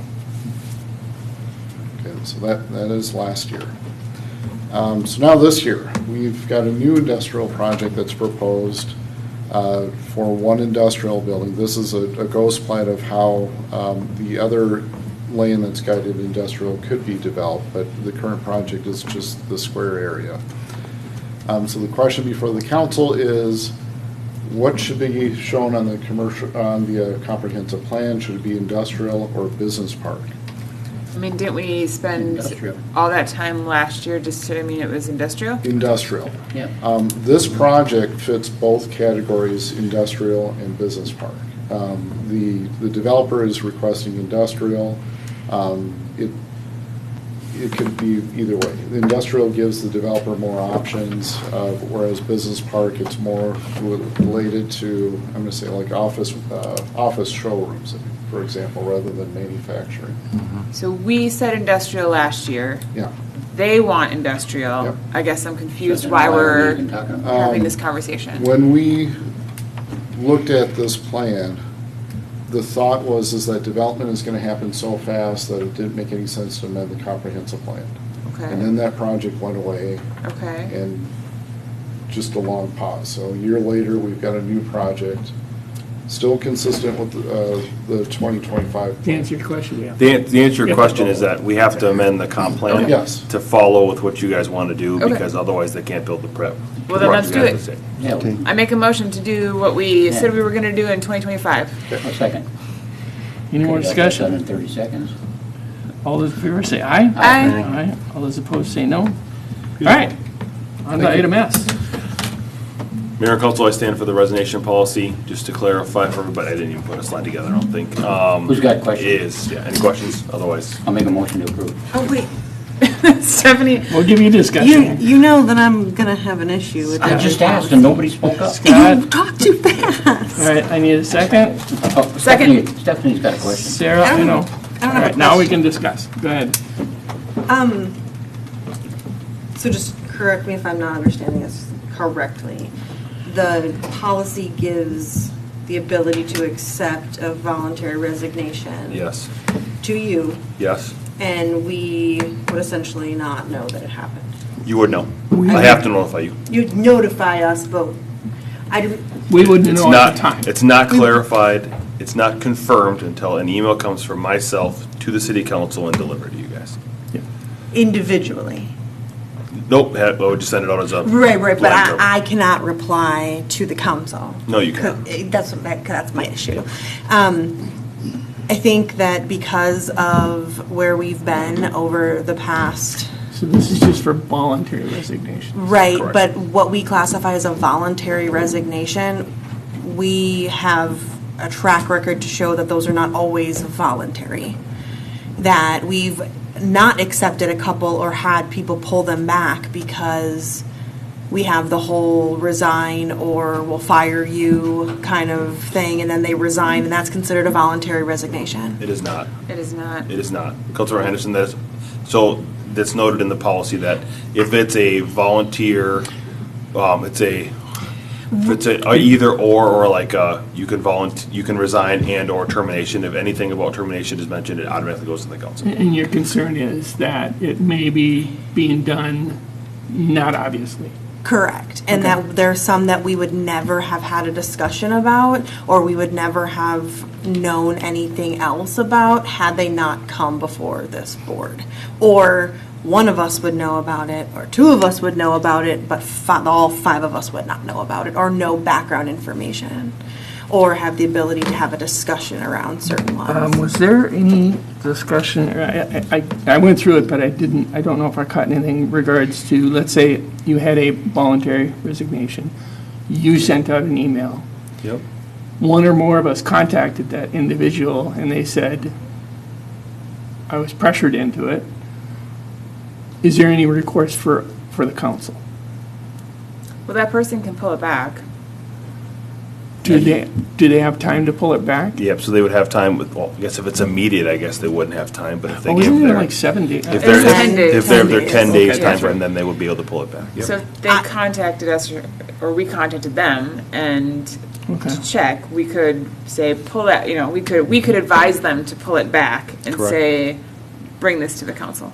I just don't like the veil to put that up in between. And so I don't think that it really takes a bunch away from what we do here to have that, because most of the time they're on consent anyway. And so I don't know what the negative for us to have that on the consent agenda, which are items, again, that we just say, yep, we read through all those, they look good, we may ask a question here or there. I don't know what detriment it is to have that. What the downside is for. Correct. What the downside is to keep continuing with the process that we're doing, because at least then I feel like there's not that separation, that veil between of not really knowing Yeah, I understand. what was you're it saying. voluntary, was it not. So I guess I don't have an appetite to approve, and if your motion's on the table, but that's my piece, I guess. Anybody want to address that? We got I think I see. an email from the lawyer. Sorry, I just want to reread Yeah. it's an attachment to an email. I think from what I remember, she just. I don't think she gave a recommendation. I think Yeah, she just she laid just said, out "Here's what it different is." pathways. Yes, but there was something about the League of Minnesota Cities. I think that was, well, go ahead and read it, but I think it was with regards to voluntary versus a choice between being terminated and resign. Well, and I'm not even maybe suggesting that was always the language that's used, but there are ways to move down that path that are not maybe explicitly using that language. And so I guess I just, again, don't have an appetite to put a veil up between. Did it define a time frame as to when you get the letter versus when you notify us? Yeah, I would do it too. You would? I would immediately do it, yeah. Yeah, but was there something in the process? I don't believe the policy says anything about a process. I'm happy to add that in there if that's something that makes more comfortable. Yeah, it's fine. Immediate. I thought it did say It might. notification. Yeah, I mean, yeah, notification has to go. But I this- cannot accept a resignation. The council has to accept it. So the process is just, I just get it and I pass it on to you guys to say, we got a voluntary resignation. If there's anything related to termination or anything like that, that has to come to the council. But you, I thought it, Well, oh, maybe I misread the policy something, is having me accept the resignation, Yes. and then I have to then, it's confirmed with it sending to the council. I guess I'm just not understanding what part of the process that really streamlines if we then have to reply to the email to say something back to you when you could just drop it on the consent agenda. Like I don't see I'm how just trying that to make makes it- it quicker. I don't see how that helps the situation really at all. I mean, I'm just being honest. Like from a policy perspective, it doesn't really, a policy normally like benefits something. I just don't see that there's a benefit there. so it's not, the resignation isn't accepted until you notify us. Is that Correct. correct? I think I did read that. But how is that different than just throwing it on consent, I guess is my, like. Like I said, this is noted from the city attorney of, I don't know why you guys are accepting resignations, that's the attorney's comment. And it's because, I don't know how, for a voluntary resignation, you can use Hayden as the common example, not because he's the prime example, but that's one, like, you can't deny his resignation, so we're just delaying the fact that we don't accept his resignation. He could be left by now, he could be gone. Well, correct, Yeah. but it also gave us the opportunity to publicly thank him and acknowledge the work that he did. I mean, I Sure. think there's also a side of that of like, if everything happens, I want to say in the dark, because that's not what I mean, but it's not here, it doesn't really give us the opportunity to acknowledge the impact that individuals make, you know, as they move on to their next endeavor. So. Also, I will say I did appreciate the clarification from the lawyer about who has the authority to accept a resignation if termination has been recommended. Like, I thought that was incredibly helpful to have it actually in writing from her. So like, I think something good came out of the discussion. But again, like, I don't see what the policy changes other than you hope you make it within those 10 days if there is something, you know, nefarious going on. Not that I'm saying it's going to happen every time, but there's been more than one as of late that has left us questioning the process and kind of having more discussion around a resignation. So that's my piece. I don't have an appetite for putting a policy in place to change what we currently do. Right now, we don't have a policy though, right? Correct. So we would. Well, we have a process, right? But I think you're saying you don't like that process. No, what I'm saying is that I don't see a difference between doing this versus the process we currently do, other than adding an extra kind of barrier or cloak between us actually understanding more about some of these situations. Because there, again, have been more than one in the last year that we have had discussion around, and if we're just replying to an email, we are segregated from having an open discussion and involving each other in, or saying, hey, like, I have this information, yada, yada, yada, and then it leads us down another road of, well, maybe we're not going to, you know, accept this resignation and we're going to do something different. Well, what happens if you put it, what happens if it will be, if need be, it can be discussed at the next council meeting? But who determines that? Because on the email, it gets sent to all of us and we can't reply all. So I may know something that you don't know. This has already happened. You and I know something that nobody else knows. And the only reason that it was brought forward and that it was discussed and brought into the light was because the resignation was in front of us, and then we had a discussion and we kind of halted a process and identified where we didn't have a process for other things. And so I guess just based on the track record, I don't see how doing this helps us. Okay, so are you saying you wouldn't want to modify this? I'm 'Cause saying is I don't know that. Go ahead, sorry, I didn't- Do we have a written process? I didn't think we did. No. Right. So then maybe it's not, and there's already a motion on the table, but for me personally, I don't have an appetite to give that power or to put it behind a closed door. So it would be just putting our current process into a policy and continuing with what we're doing, meaning the resignation comes in, it gets put on the consent agenda, and then we move about our life like we would. It's just that it's more out in the open. And again, the positive, being able to recognize people or employees that have done good work publicly. Okay, but what you're really saying is you'd want the policy to simply say resignations always come to us. Correct. Like it is today, like we do right now. Where's anybody else at? I can see that. I think what you're saying makes sense. I guess from my perspective, I am glad to see that we, with passage of this, would have a written policy to fall back on. I've yet to see one of these that's perfect in its initial form, and policies can be changed. Mm-hmm. And sometimes I think you just have to, you have to make the decision and go, and then correct where we find flaws in the thing. And maybe what you're saying, would be a substantial change to this, but it, that change can happen at pretty much any time. What about this addition? So the policy states, the city council delegates authority to the city administrator to approve voluntary resignation notice submitted by a city employee. Following receipt of a voluntary resignation notice, the city administrator shall promptly notify the city council. That's what it says. That's what it says. If we add the line, at the request of a single city council member, the voluntary resignation note can be moved to the consent agenda. So it would only take one to say. It would only take one just to put on the consent agenda. I can get on board. But is that an acceptable compromise for everybody? Sounds good.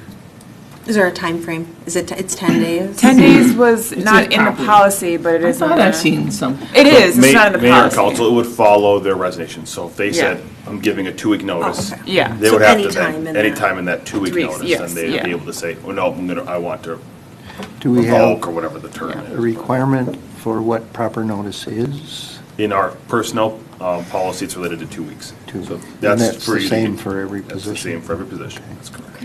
Yep. Now, if they resign effective immediately, You can't stop them. I don't know if I can You stop can't them. force someone to No, come no, to work. I think for me, it's not saying that you're not going to accept it or we don't have a choice but to accept it, but I think that there are times where You want to have a conversation? I want to have a Yes, I'd like okay. to have the opportunity to talk about I it. just want to make sure you go with that. There might not always be 10 days or 14 days, is what I'm saying. It's like if they say I resign effective immediately, then there's not really a 10-day window or a 14-day Well, then window. it's done. It's just immediate. Yeah. Does that make sense? I just want to make sure that's clear and in the open. It makes so that's sense, not- but I just, based I don't on, have that happen very often. on my history, there's consequences that go with not Yes. giving proper notice. Like you don't get paid out your Yep. vacation Yeah. or PTO or, Yep.